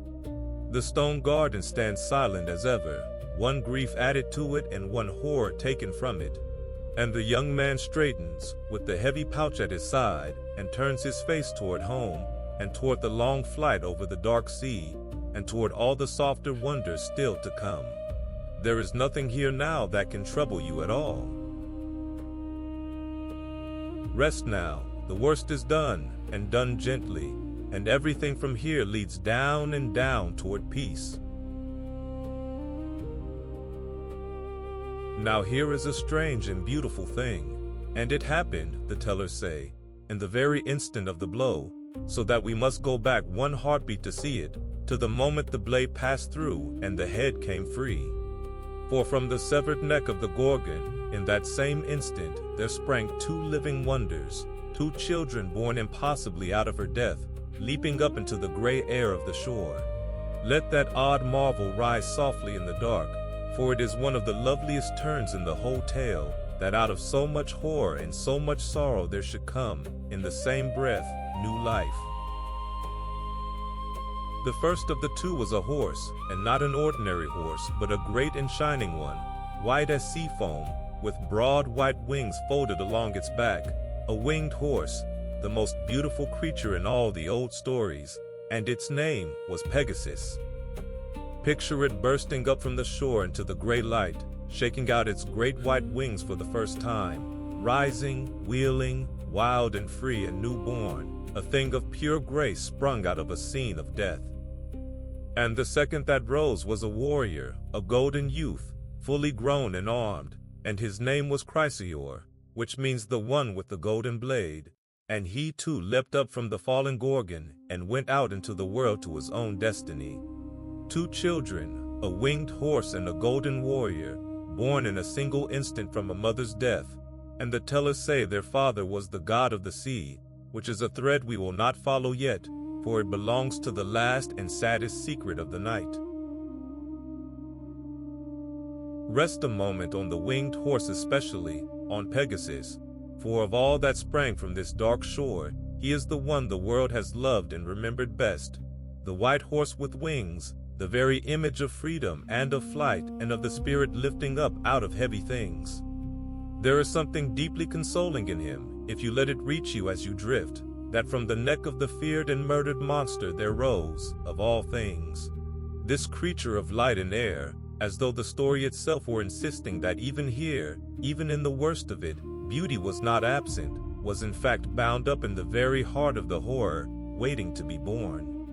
Let the great white horse wheel and climb in the gray sky of your mind, and feel your own heart lift a little with him, and your own weight grow lighter, and the bed beneath you seem to fall softly away. But even as these wonders rose, the danger on the shore came fully awake, for the two immortal sisters, Steno and Yorli, stirred and woke, and found their mortal sister slain and headless in the gray light, and knew, in an instant, that a killer was among the stones. And they rose up in their grief and their fury, the deathless ones, spreading their great wings, and they began to search the shore for the slayer. And had they found him, it would have gone hard even for Perseus, for they could not be killed, and their rage was terrible, and there were two of them, and one of him. Feel the story quicken for one last time here, not with dread now, but with the clean swift pulse of a chase, the hunted hero and the hunting sisters on the misted shore. But they could not find him, for remember what he wore. Upon his head was the cap of darkness, the gift of the Lord of the unseen, and while he wore it he was invisible, hidden from every eye in the world, even from the terrible searching eyes of the immortal Gorgons. They swept the shore, and beat the gray air with their wings, and cried out in their grief, and passed close by him perhaps, more than once, and never saw him at all. for there was nothing to see, only empty air where a young man stood with a heavy pouch at his side and his heart going fast. Rest on the deep safety of that, as you sink toward sleep, the hero standing unseen in the midst of his hunters, wrapped in invisibility, as good as not there, while the danger passes by on every side and finds nothing. You too are passing now beyond all searching, beyond all sight, sinking into a place where nothing can find you or call you back. And then he was gone. He lifted up on the winged sandals, still invisible under the cap, and rose off the shore and into the gray sky and away, out over the dark sea, leaving the immortal sisters to their grief on the ruined shore behind him, unable to follow what they could not see. Let the shore fall away below and behind, the mist, the stone garden, the wheeling white horse, the crying sisters, all of it shrinking and dimming and vanishing into the distance as the hero flies free, out over the open water, homeward bound at last with his impossible trophy hidden at his side. Feel the long smooth motion of that flight carry you too, out and away, over a great dark peaceful sea, the worst behind, the danger fading, nothing ahead now but distance and quiet, and the slow road home. He flew for a long time, the tellers say, over land and sea, for the world's edge was far from home, and the winged sandals, swift as they were, had a great deal of dark distance to cross. And along the way, one small strange thing happened that the old tellers liked to keep, a detail worth resting on softly as you drift. For the pouch that held the head was not, it seems, entirely proof against every drop, and as Perseus flew over the far southern deserts, a little of the Gorgon's blood fell from the bag, down through the air to the hot sands below, and where each drop struck the sand, the tellers say, a serpent was born, and that, they said, was why the southern deserts were ever after full of snakes. Let that be a gentle, half-dreaming thought, the kind the mind turns over at the very edge of sleep, the red drops falling through the bright air, the snakes rising from the sand, an old story's tender way of explaining why the world is as it is. And let your mind rest as you drift on the winged horse a little longer, for he does not simply vanish from the world. Pegasus flew up from that shore into a long life of his own in the old stories, a free and shining thing, and men would tell of him for ages after, of how he could not be caught or tamed by ordinary means, of the hero who at last gentled him beside a spring, of how he carried riders up toward the very courts of the gods, and at the end, they said, was set among the stars as a shape of white fire wheeling forever across the night sky. All of that was still ahead of him, unknown, as he climbed away from the gray shore that morning, newborn and wild and wet from his impossible birth. It is a good thing to hold as you sink toward sleep, that the loveliest creature in all the old tales came into being on the darkest shore in all the old tales, that the two were bound together from the first, the beauty and the horror born in one another's company, inseparable, as they so often are in this world. And rest, too, on the strange gentleness of this whole long homeward stretch, so different from everything that came before. For the outward road had been all effort and dread, the cruel wager, the gray sisters, the arming, the creeping approach, the held breath, the blow. But the road home is only distance now, only flying, only the long smooth passage over sea and sand with the hard thing done and safely carried. The hero has nothing left to accomplish for a great while, nothing to fear, nothing to decide, only to be carried onward by the small tireless wings at his heels through the wide quiet air. There is a deep rest in that kind of traveling, the traveling that comes after the task is finished, when the body simply moves through space and the mind is allowed, at last, to be still. Let yourself travel like that now, carried and effortless, moving gently through the dark toward a morning that is still far off, with nothing at all that you must do to get there. So the hero flew on, homeward, over the deserts and the seas, carrying his hidden trophy and his hard-won victory, while behind him on the gray shore, the wound of the story slowly closed, and the white horse climbed away into legends of its own, and the immortal sisters grieved and were, at last, still. The worst of the night is well behind us now, and the tide of the tale runs gently down toward home, toward a chained princess and a titan turned to stone, and, at the very last, the sad soft secret of who the monster truly was. But all of that lies in the chapters ahead, and there is no need to reach for any of it now. And it is worth resting, as the shore falls away, on how quietly the two immortal sisters pass out of the story here, for the old tellers do not follow them, and neither shall we, and there is a strange mercy in that too. They were left on the gray shore with their grief, deathless, unable to die and so unable ever to be released, bound forever to the lonely place at the edge of the world where their sister had been slain. We do not hear of them again. They simply remain, the tellers imply, as they had always remained, keeping the empty shore, growing older than the world without ever growing old, their one mortal sister gone from between them now and never to return. Let them fade gently into the mist behind the flying hero, not as monsters now but almost as mourners, two grieving shapes on a far cold beach. And let even them have your quiet compassion for a moment as you drift, for theirs was a lonely lot, and none of it, in the end, was truly their fault either. Then let the mist close over them, and let them go. Feel your breath, slow and even and deep, going out into the warm dark. Feel the whole soft weight of your body held and cradled by the bed, your limbs heavy, your eyes gently closed, the long flight of the story carrying you smoothly onward through the night. There is nothing behind you now that can follow, and nothing ahead that can trouble you, only the steady homeward motion, only the dark peaceful sea sliding by below, only the deepening quiet, and the coming on of sleep. Rest now, the hero flies for home through the long dark, and we fly with him, slowly, gently, toward all the softer wonders still to come.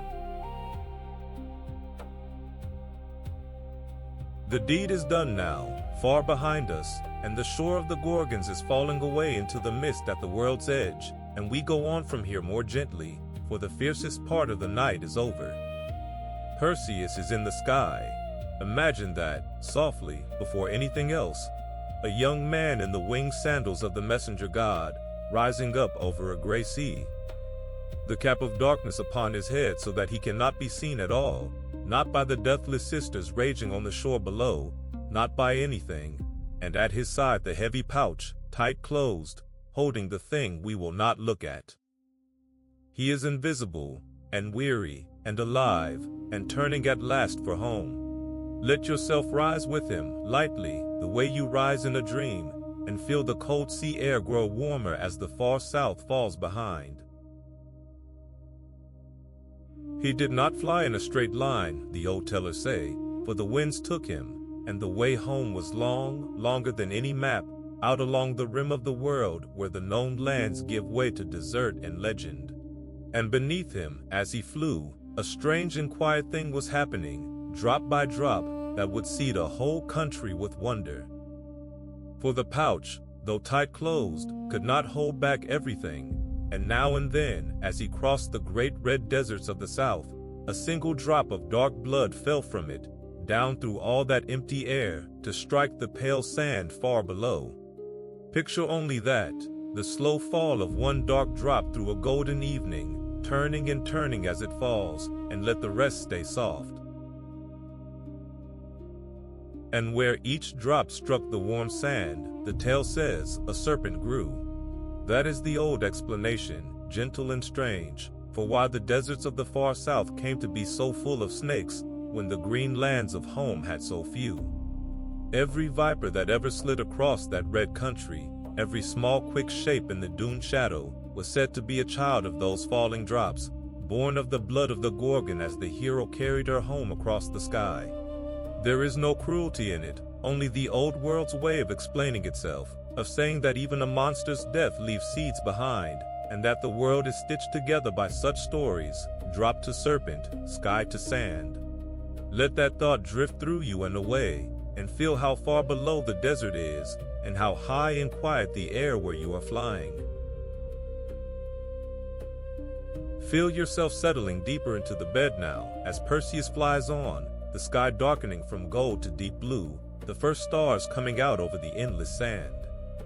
There is nothing you need to do. The desert unrolls beneath you, dune after dune after dune, pale and cool now in the dusk, and the only sound is the wind moving in the wings at your heels, a long, soft sound like a slow breath held and let go. You are heavy and warm and carried. You are going home in the story, and the way is smooth. And then, at the very western edge of the world, where the sun goes down into the sea and the day itself comes to rest, the flying hero came to a giant. Not a monster this one, and not an enemy, but one of the old ones, older than the gods who ruled now, one of the titans who had lost the great war of heaven long ago and been given a punishment to carry ever after. His name was Atlas, and his punishment was the sky. Imagine him standing at the edge of everything, a figure vast beyond telling, his feet planted in the far western ocean, his back bent, his great arms lifted, and upon his shoulders the whole weight of the heavens, the entire turning vault of the stars, which he had held and must hold without rest, without setting it down, until the end of time. There is a weariness in that image so deep that even now, half asleep, you can feel a little of it, and feel by contrast how kind it is that you may set everything down tonight.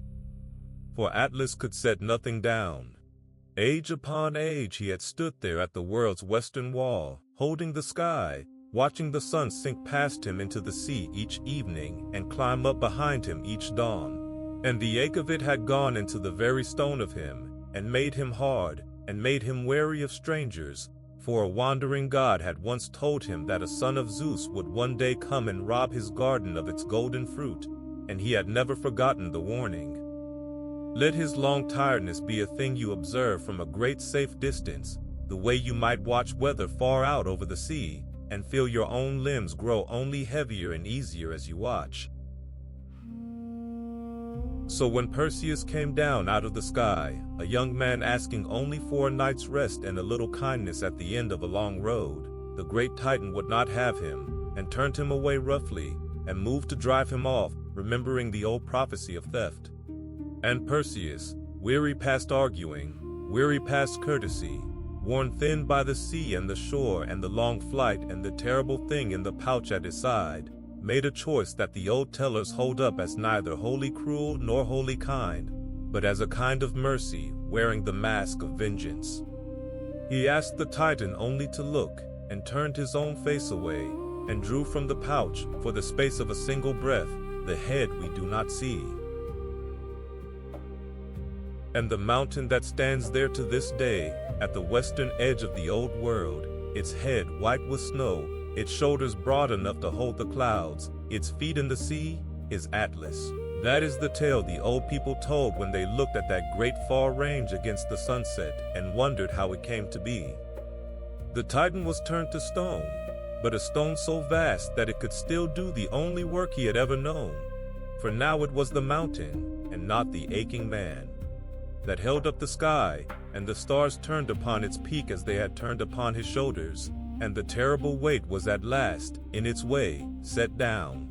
Where a moment before there had been a weary, suffering, sleepless giant, there was now only a mountain, patient and silent and free of feeling, doing without pain the thing that had cost the man everything. Hold that gently, and do not let it grieve you, for there is an old kindness folded inside it. To be turned to a mountain is a dreadful thing, and it is also, for one who has stood sleepless holding the sky since the beginning of the world, a kind of rest at last, the only rest such a being could ever be given. The pain went out of him. The long watch went on, but he was no longer awake inside it. He became the calm thing, the enduring thing, the range of quiet stone that travelers would steer by for 3,000 years and never guess had once been alive and tired, exactly as tired as you are now, and longing, exactly as you are longing, to set the whole heavy day down and be still. And there is a small kindness folded even into the old prophecy that made the Titan so wary. For behind Atlas, in that far western country at the edge of the sea, lay a garden the old tellers loved to speak of, the garden of the daughters of evening, where a single tree grew golden apples in the dusk, tended by soft-voiced nymphs and guarded, some said, by a great slow serpent coiled among its roots. That was the treasure Atlas had been warned a son of Zeus would one day come to take, and so it was for the garden's sake that he turned the weary traveler away.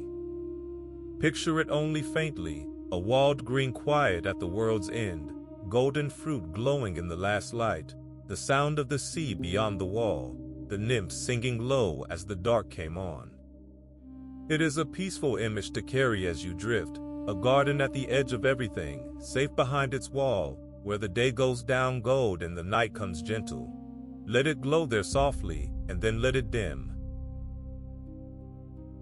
And the flight went on, through the whole of that long night, the desert giving way at last to the sea again, the sea to a paling sky, the paling sky to the first gray promise of another dawn. There is nothing in the world so restful as being carried through the dark while others keep the watch, and you are carried now, exactly so, held up on wings you need not beat, borne along a road you need not find, over a country you need not name, toward a morning you need not hurry to meet. Feel the miles unrolling far beneath you, soft and dim and endless, and feel how little any of them ask of you, how completely you may let the story do the flying, while you do only the resting, sinking, breath by slow breath, deeper into the warm dark of your bed. Let the great mountain stand there in your mind against the last of the light, snow on its far peak, the sea dark at its feet, the first stars caught in the high cold air around its head, and let it be, for you, only an image of rest so complete that nothing can disturb it. Perseus rose again from its lower slopes and flew on into the gathering night, smaller now and quieter, and you may let him go a little ahead of you, for you are growing heavier, and the story does not need you to keep pace. It will carry you. It has been carrying you all along. Breathe out slowly, and feel the desert and the mountain and the whole wide western edge of the world fold softly away into the dark. The hardest flying is behind us. What lies ahead is gentler still, a shore at dawn and a rescue, and the beginning of something like happiness, and you may drift toward it as slowly as you please, or not reach it at all tonight, and sink instead straight down into sleep. And that would be perfectly well, for the mountain will hold up the sky whether you watch or not, and the hero will fly on whether you follow or not, and you have done enough today, and more than enough, and you may rest now, wholly, exactly where you lie. The night's flying is nearly done, and the sky ahead is beginning to pale. Imagine, far below the weary hero now, a new coast coming up out of the dark, gentler than the last, a warm southern shore with a city on it, its walls faint and rose-colored in the first gray light before dawn. Perseus is very tired and flying low, following the line of the sea, and the air has lost its desert dryness and gone soft and salt and kind. Let that softness reach you too, the ease of a warm coast at daybreak, and feel your body sink another quiet notch deeper into the bed. And on that shore, as the light grew, he saw something that made him slow and circle and come down out of the sky to look. For at the foot of the sea cliffs, chained to a great dark rock with the tide washing about its base, there stood a young woman, alone. Her name was Andromeda, and she was a princess of that country, and she had been left there in the last of the night as an offering, bound to the rock with iron, to wait for a thing that was coming up out of the sea to take her. Picture her only softly, at a kind distance, a still figure at the water's edge in the pale dawn, her head bowed, the chains dark against the pale stone, the small waves breaking white and quiet around her feet. She did not weep, the tellers say. She had gone past weeping in the long night, into a stillness that is its own kind of courage.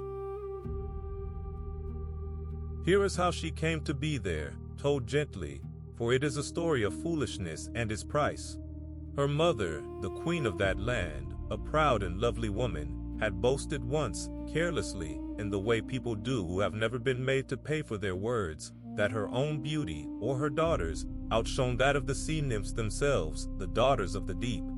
And the sea had heard, as the sea always hears, and taken offense, and sent up out of its depths a great beast to trouble that coast, a monster of the waves that broke the fishing boats and swallowed the shore, until the desperate king went to the oracle to ask how the horror might be ended.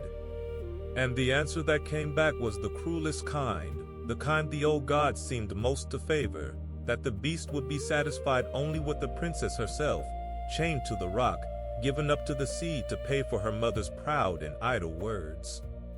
Let that injustice sit lightly in you, for we have met it before tonight and will meet it again, the old and bitter pattern of the innocent paying for another's fault. So the people, weeping, had brought their princess down to the water in the dark, and bound her to the rock, and gone away up the cliff path to watch from a safe distance, for they loved her, and could not save her, and could not bear not to be near.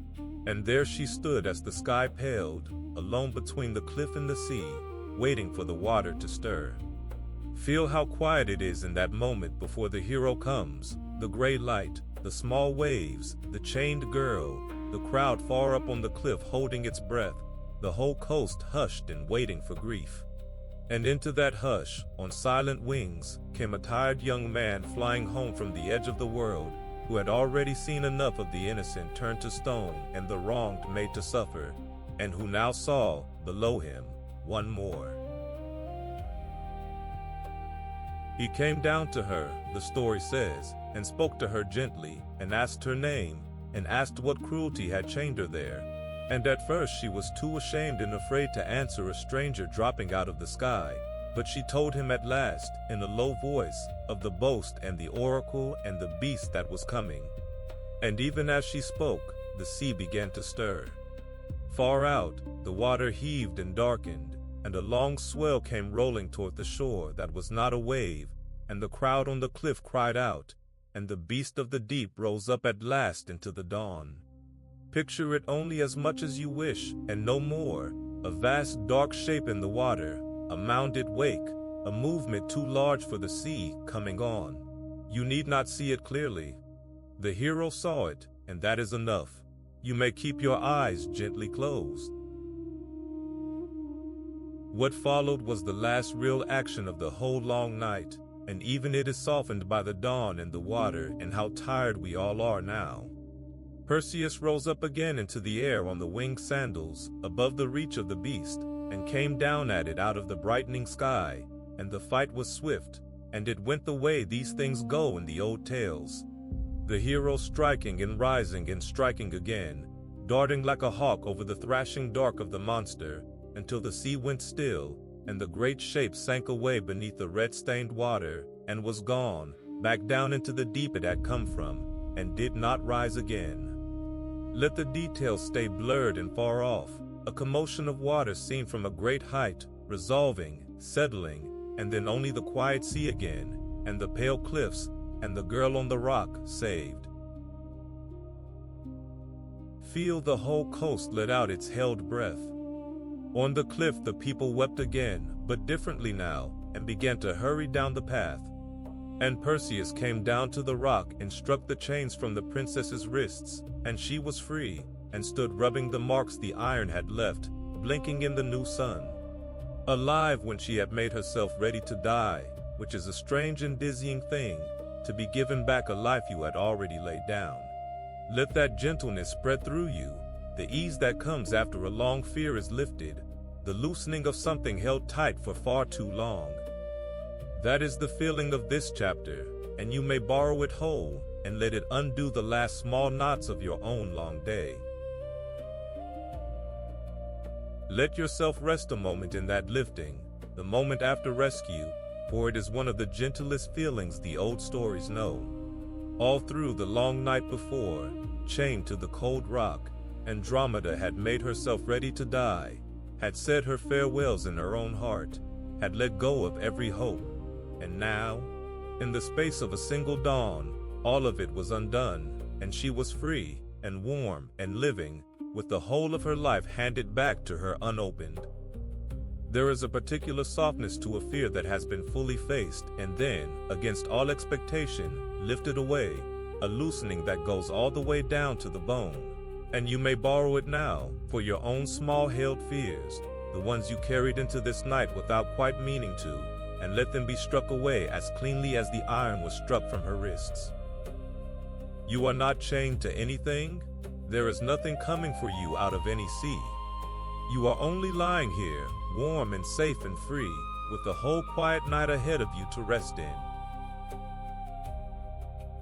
And the shore itself seemed to breathe again after so long a holding.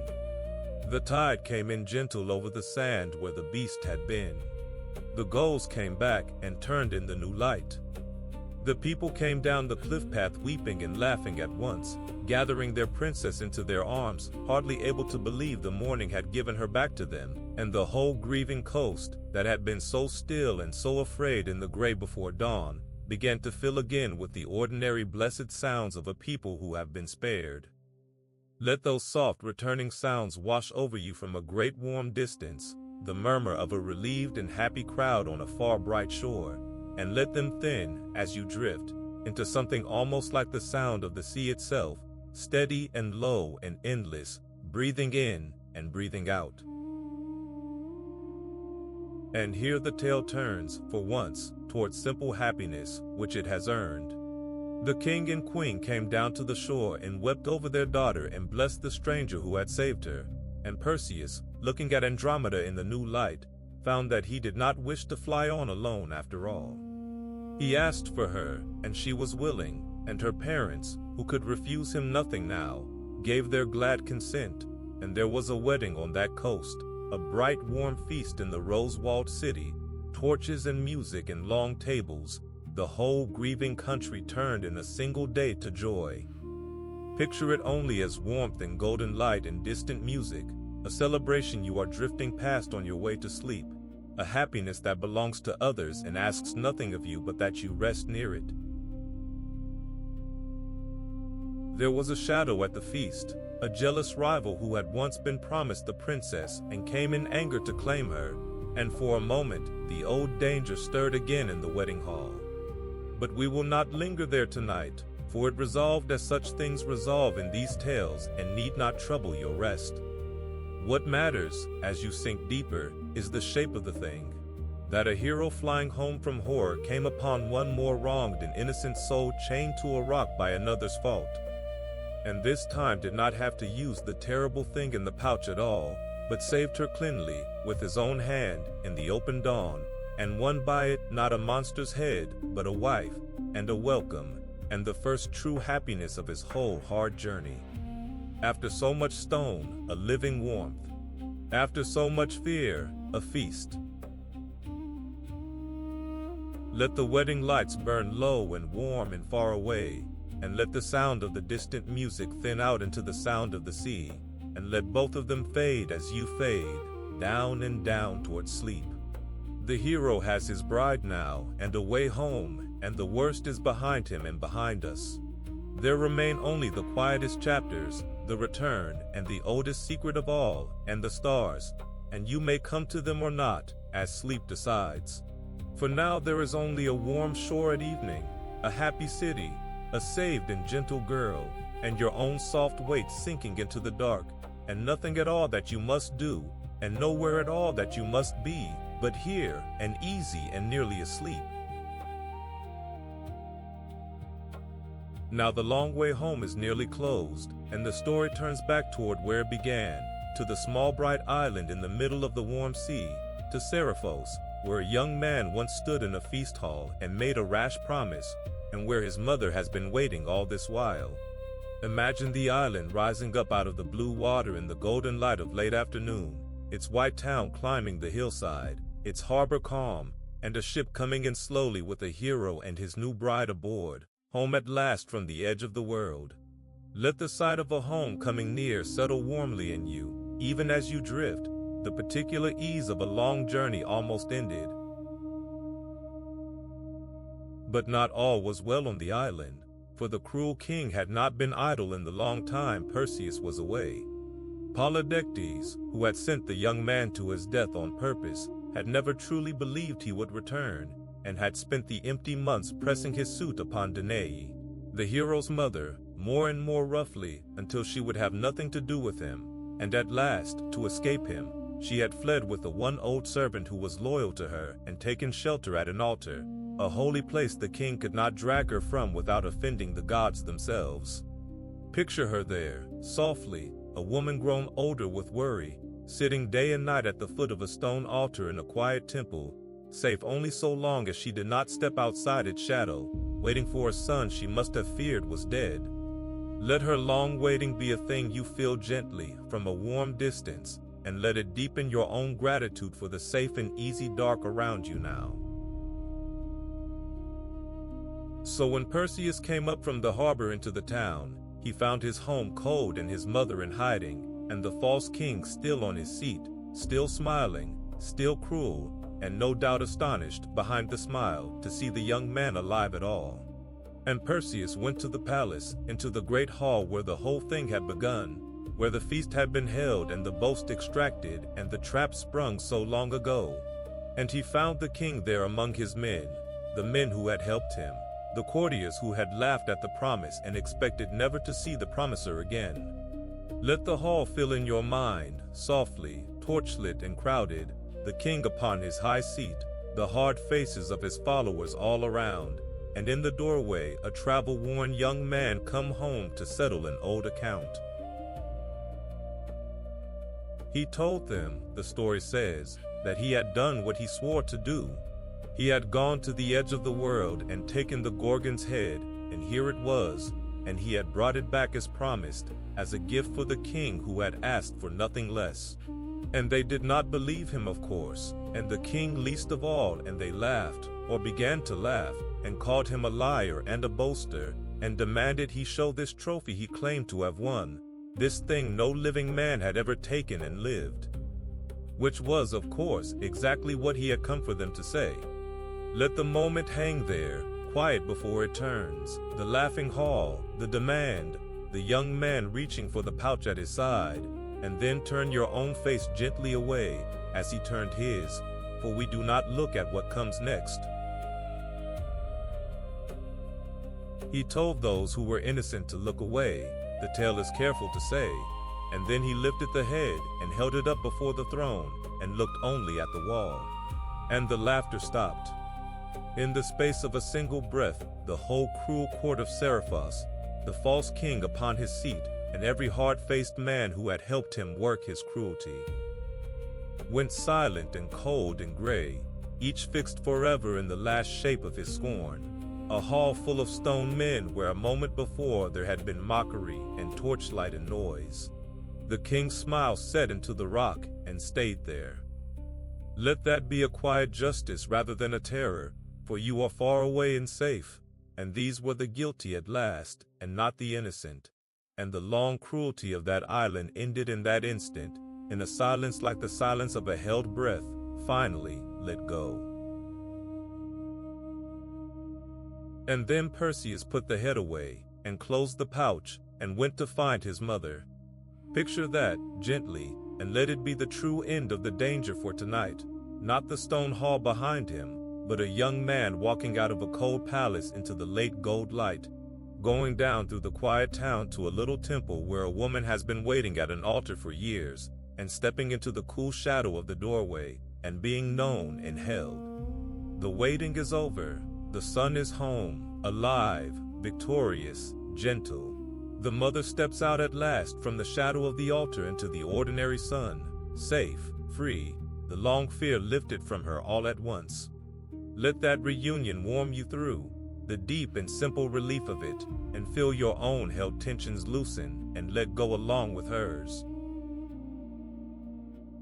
Think, if you like softly, of how long that waiting had been, and how strange the ending of it. When Perseus was born, long before any of this, he and his mother had been shut into a wooden chest and cast out upon the open sea by a frightened king in another land who feared a prophecy about the child.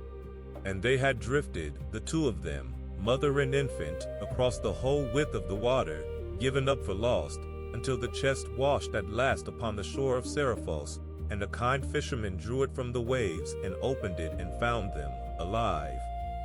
So the mother had already once been saved from the sea with her son in her arms at the very beginning, and now, at the end, she was saved again by that same grown son from a cruelty on the same small island. The story had come full circle, the way the best old stories do, closing gently upon itself. The child pulled from the sea, grown into the man who sets his mother free. Let that quiet symmetry settle in you, the deep rightness of a circle closing, and feel your own breath go slow and even as it closes. The kingdom was set right after that, quietly and without much telling, for the old tales hurry past the tidy ending to reach the wonders. Perseus gave the island's rule to the one good man of that country, the kind fisherman who had sheltered him and his mother when he was only a baby, washed up from the sea long ago, before any of this began. He did not want a throne himself. He wanted only his mother safe and his wife beside him and the road home to the land of his birth, and he took them in time and went. Let the island fall away behind us now, its trouble ended, its cruelty turned to stone and its kindness rewarded, and feel the story growing quieter and quieter as it nears its close, the way a house grows quiet at the end of a long day. That good fisherman was the false king's own brother, the tellers say, as different from him as kindness is from cruelty, a gentle man who had asked for nothing all his life but his nets and his quiet shore, and who had sheltered a stranded woman and her baby out of simple goodness and never once used them for gain. And so the crown of that island passed, in a single turning of the story, from the cruelest man on it to the kindest, from the schemer who had turned to stone to the fisherman who had drawn the drowning from the sea, and the whole small kingdom was the better for it ever after. Let that be a soft and satisfying justice to rest upon, the good man given at last what the cruel man had misused, and feel how it eases something in you to see a story set its accounts right so gently, the kind rewarded, the cruel undone, the sea-washed child grown up to hand a throne to the man who had saved him. For we are near the softest part of the whole night now, and the horror is almost spent. Behind us lie the gray shore, the mirror and the blade, the falling drops and the mountain, the chained girl saved, the stone hall of the guilty king. All the deeds are done. What remains is the thing we have been keeping for the very end, the oldest and saddest and gentlest truth of all, the truth about who the monster was before she was ever a monster at all, and then, past even that, the stars. Let yourself sink now toward those last quiet chapters as toward the deepest and warmest part of sleep, needing nothing, holding nothing, carried the rest of the way by a story that has never once, this whole long night, asked anything of you but that you rest. Breathe out, slow and long, and let the bright island and the whole hard adventure fold softly away into the dark behind you. The hero has his home, and his mother, and his bride. The account is settled. And now, as you lie here heavy and warm and nearly gone, the story turns, one last time, and looks back, all the way back, past the shore and the snakes and the terror, to a girl in a temple by the sea, long ago, before anyone had any reason to be afraid of her at all. Come with it there, gently, if you are still awake to come, and if you are not, then rest, for the last chapters are only a lullaby now, and they will keep. And now, at the very end, we go back to the beginning, before the monster, before the shore of stone, before any of the fear. This is the oldest secret of the whole tale, and the saddest, and it is the reason we have come so gently all this way, so that you might meet it half asleep, when the heart is soft and forgiving and slow. Set aside everything the frightened world believed. Let the snakes and the wings and the gray garden all dissolve. And imagine instead a girl. Long before she was a horror at the edge of the world, Medusa was a mortal woman, and by every telling that survives, she was beautiful. so beautiful that people came from other towns only to look at her as she passed. And of all her beauty, the thing most praised was her hair, long and thick and lovely, the pride of her, the part of her that everyone remembered. Hold that gently against all we saw on the gray shore, and feel the sorrow already gathering quietly under it. For you know, as she did not, what her lovely hair would one day become. But she did not know. She was only a young woman then, admired and alive, with her whole life before her, and nothing monstrous anywhere near her. Let her be for a moment, simply that, a lovely mortal girl in the old bright world, before the story does to her what it did. She was devout, the tellers say, and gave herself to the service of a goddess, and became a priestess in the great temple of Athena, the gray-eyed goddess of wisdom and of war, and it was a high and honored thing to be. Picture the temple, softly, a place of pale marble columns above the sea, cool and shadowed within, bright and salt-aired without, the blue water far below the cliff on which it stood. Imagine her there, day after day, tending the sacred fire, keeping the holy place, a young woman who had chosen a quiet and dedicated life in the service of the goddess, asking nothing, harming no one, faithful. There is a great peace in that image, the marble and the sea and the tending of a small flame, and you may rest in it a while, for it is the last peace she would know, and it is offered to you now to keep. And then, into that peace came a god, and here the story turns dark, and I will tell it gently and without dwelling, for it is a hard thing at the heart of a kind tale.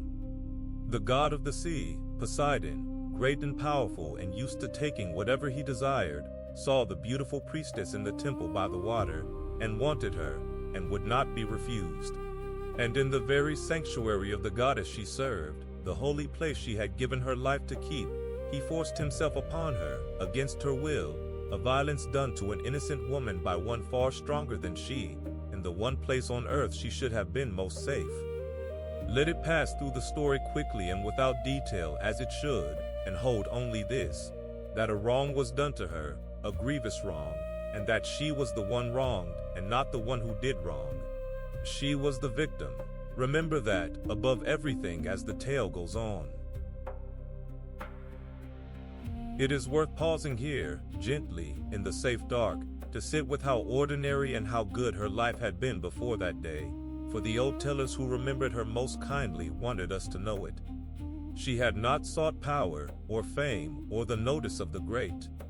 She had chosen a small and faithful life, the tending of a fire, the keeping of a holy place, the quiet round of duties in a temple above the sea. She would have known the sound of the waves below the cliff in every kind of weather.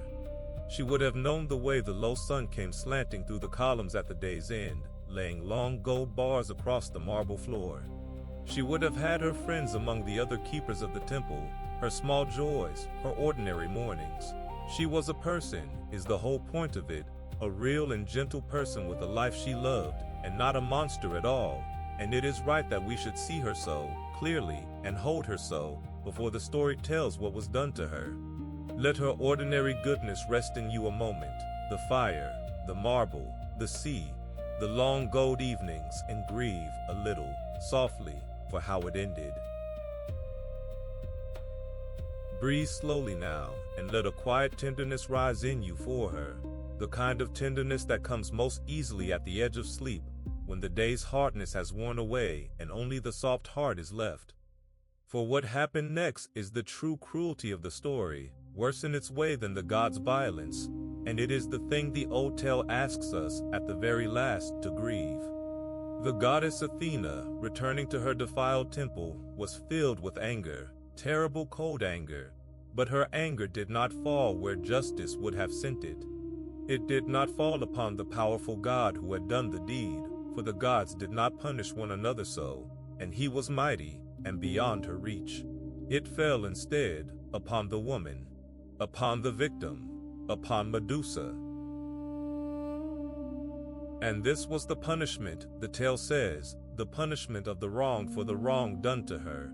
The goddess took the priestess's beauty, all of it, and above all she took the lovely hair that everyone had praised, and turned it into serpents, a nest of writhing snakes, and made the beautiful face so dreadful that no one could bear to look upon it, and worse than dreadful, made it so that any who did look would turn at once to cold gray stone.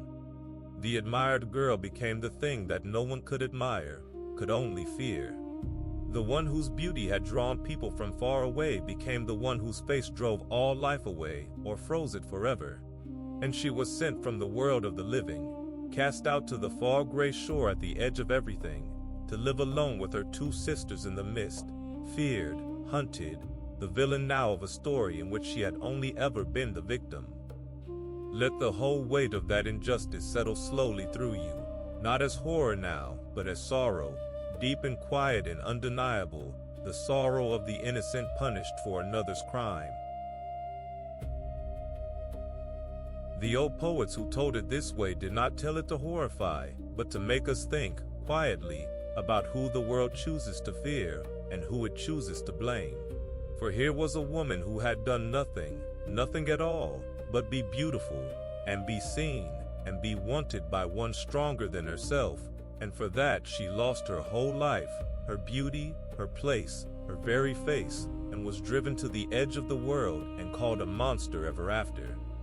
It is one of the oldest and saddest patterns there is, older than the story, older than the poets, the turning of a victim into a villain, the blaming of the wronged for the wrong. And the gentlest of the old tellers seem to have known it, and to have slipped this truth in beneath all the horror on purpose, like a coin left quietly in a beggar's cup, so that anyone who followed the frightening tale all the way to its end would find, waiting there, this small hard mercy, that she never deserved any of it. Let that mercy settle deep in you now, in the soft dark, and let it be a kindness you give her across 3,000 years, the simple kindness of believing her innocent. And do you see now, at the end, what the great garden truly was? All those stone men on the shore, the sailors and the adventurers and the hunters of monsters, who came to kill her for the fame of it, and were turned to stone by her gaze. She did not choose that gaze. She did not want it. It was forced upon her, the curse she never asked for, the terrible gift of a goddess's misplaced rage, and she lived out her exile behind it, unable to look upon any living thing with love or longing, or even simple kindness without destroying it, the loneliest curse that could be devised. To be made so that your very look kills what it falls upon. To be made untouchable, unlovable, unlookable at, and then hated for it, by a world that never once asked how you came to be that way. Let your heart go out to her wholly now, in the safe dark, for the tale has brought us here on purpose, to this exact softness, so that we might give the monster, at the very last, the one thing the world never gave her, which is understanding. And so when the hero came, at last, with his mirror shield and his God-given blade, and took her head as she slept, there is a way of seeing it, the oldest and gentlest way, that is not a triumph at all, but a release. For she had been alone at the edge of the world for a very long time, cursed, exiled, hunted, unable to be looked at or held or loved, carrying a punishment that was never hers to carry. And the stroke that ended her ended too, all of that, the exile and the loneliness and the terrible unwanted power, and let her go at last out of a story that had used her so cruelly. There is grief in it, deep grief, but there is also, folded inside the grief, a kind of mercy, the same mercy that turned the weary Titan into a mountain of rest. She was tired, we may believe, tired past our imagining, and at the very end she was allowed to stop. Let that be how you hold her now, as you sink towards sleep, not a monster, but a wronged and weary woman, finally let go. Breathe out, slow and deep, and feel the sorrow soften as it moves through you, the way sorrow does when it is fully felt, and then, gently, released. This was the heart of the whole night, the truth kept for the last, and now it is told, and you may set it down. What remains after this is only tenderness, and wonder, and the stars, the very softest close, and you are so near sleep now that you may not reach it awake at all, and that is exactly right, that is exactly as it should be. Let the marble temple by the sea, and the wronged girl and all her long sorrow, fade slowly into the kind dark, forgiven, understood, at rest. And let yourself go down with them, gently, into the deep and easy quiet, where there is nothing left to fear, and nothing left to carry, and only the last soft chapter waiting, like a hand laid lightly on your brow, to see you the rest of the way into sleep. And so we come to the last and softest part of the story, where everything hard turns gentle, and everything sharp goes quiet, and even the terror of the shore is folded away at last into wonder. You are very near sleep now, and you need do nothing more than lie here and let the last images drift by, dim and warm, like the final coals of a fire settling in the grate. Nothing that follows is frightening. It is only the tale putting all its pieces gently to rest, one after another, the way you put a child's toys back in their places at the end of a long day, so that the room is quiet and ordered and ready for the dark. Think first of the head, that terrible thing we never once looked at through all the night, and where it went at the end, for even it found a kind of peace. Perseus did not keep it. When all his tasks were done, when his mother was safe and the false king turned to stone and his bride beside him and the road home behind him, he gave the head away, and he gave it to the goddess Athena, the very goddess whose anger had made Medusa a monster in the first place. And she set it upon her shield, in the center of her great bronze aegis, and carried it there ever after. Let that settle softly, for there is a strange completion in it. The face that had been cursed to drive all life away became, upon the goddess's shield, a guardian, a thing that turned back harm, a protection carried into every battle. The victim became the shield. The one who could not be looked at became the thing that looked out, forever keeping watch. It is not justice, quite, but it is something, a place at last, a purpose, an end to the long exile on the shore. And think of the blood, too, the dark blood that had fallen drop by drop across the desert and seeded it with serpents. Not all of it was cursed. For the old tellers say a wonderful thing, that the blood of the Gorgon was of two kinds, drawn from the two sides of her, and that the blood from one side was a deadly poison, but the blood from the other side could heal, could close wounds, could even, some whispered, call the dead back toward life. And this healing blood was gathered and given in time to a great healer of men, to Asclepius, the gentlest of all the old physicians, who used it to ease the suffering of the sick and mend the broken. Hold that quietly, and let it comfort you, for it means that even out of all that horror and all that sorrow, something good was drawn at the last, a medicine, a mercy, a healing. The wronged woman's blood, in the end, healed the wounds of the living.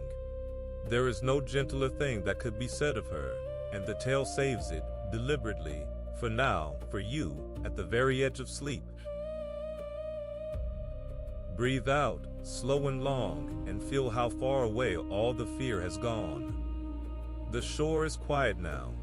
The garden of stone men stands empty in the mist, harming no one, and slowly, over the long years, the sea will wear them down, and the sand will cover them. And the whole gray place will soften and be forgotten, until nothing is left of the horror but this old story, worn smooth, that carries tired listeners down into sleep. Let the far shore fade one last time into its mist, and let it go for good, for we will not return to it. There is only the sky left now, and the stars, and rest. For this is how the very oldest tellers chose to end it, by lifting the whole story up out of the world entirely, and setting it among the stars, where it turns still, silent and shining, on quiet nights, far above all the sorrow it came from. Look up, in your mind softly, at a great dark sky over a calm sea, thick with stars, and let me show you, one by one, the places where this tale was hung in the heavens, so that it might never quite be lost.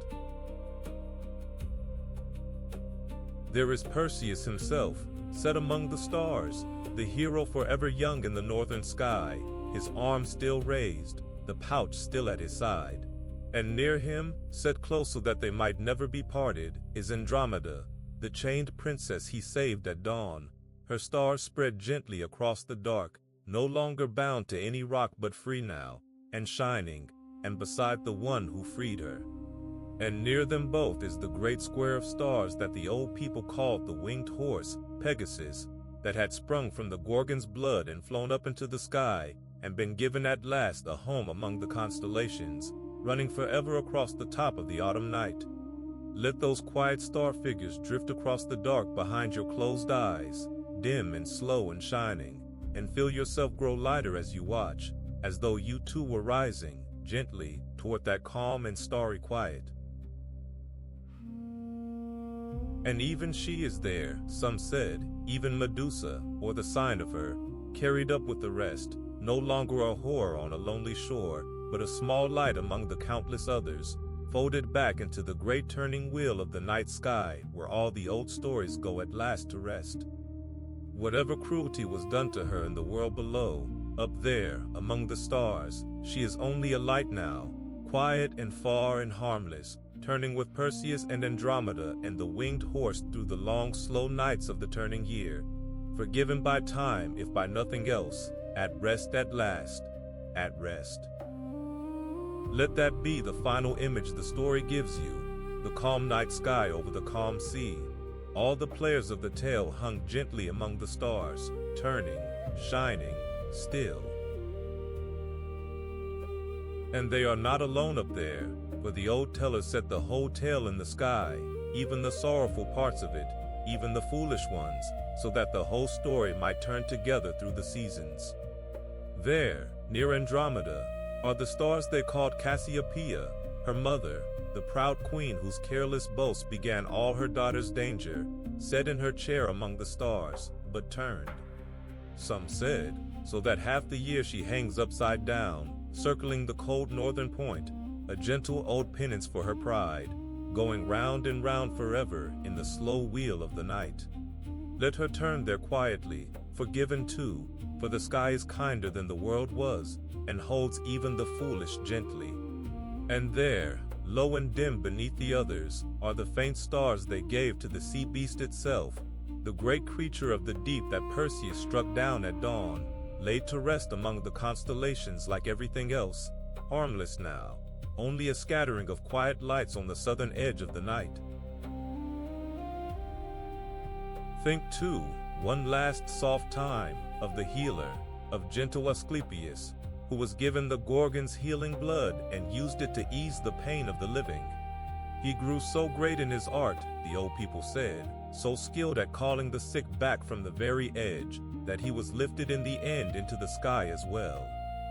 Set among the stars as the healer who holds the serpent, and the serpent he holds is a sign not of poison now, but of medicine, of mending, of the old snake-wound staff that healers carry to this very day. So that even the serpents, which began as drops of a monster's falling blood, end as a sign of healing over every physician's door, 3,000 years on. Let that quiet completion move through you like warmth, the long strange journey of a single image, from horror on a lonely shore, to medicine in a healer's hand, to a kind sign that still watches over the sick. Nothing in the story was wasted. Everything, in the end, was gathered up and made gentle. And so the whole tale turns now, above the quiet sea, a wheel of soft lights in the dark, the hero and the princess he freed, and the winged horse, and the proud old queen going round in her chair, and the healer with his serpent, and the sea beast laid to rest, and even the wronged and weary woman at the heart of it all, every one of them lifted out of the sorrow of the world and set among the stars, turning, shining still, safe now from everything, asking nothing, only turning, slow and bright and endless, through the long kind nights of the year. Let them turn behind your closed eyes, dim and far and peaceful, and feel yourself turn gently with them, lighter and lighter, drifting up and out of the day and into the soft dark where sleep is waiting. There is nothing left now to fear, and nothing left to carry, and nothing left to do but rest. The monster was never truly a monster. The horror, followed all the way down, became a sorrow, and the sorrow, held gently, became a tenderness, and the tenderness, at the very last, became this quiet, this warm and starlit quiet in which you now lie, heavy and safe and nearly gone. The whole long night has been carrying you here to this exact softness, and you have arrived, and you may let go now entirely and sink the last little way down into sleep. Let your breath go slow and easy. Let the stars grow dim. Let the sea grow quiet, and the shore, and the whole old story, and feel the warm weight of your own body settling deep into the bed, held and safe, and asked for nothing more. The candle burns low. The last images loosen and drift and come softly apart in the dark. And far above the quiet sea, the stars turn on, gentle and slow, keeping the old story safe while you let it go, and let the day go, and let everything go, and rest. And so, the ember dims, but the story remains. And sleep.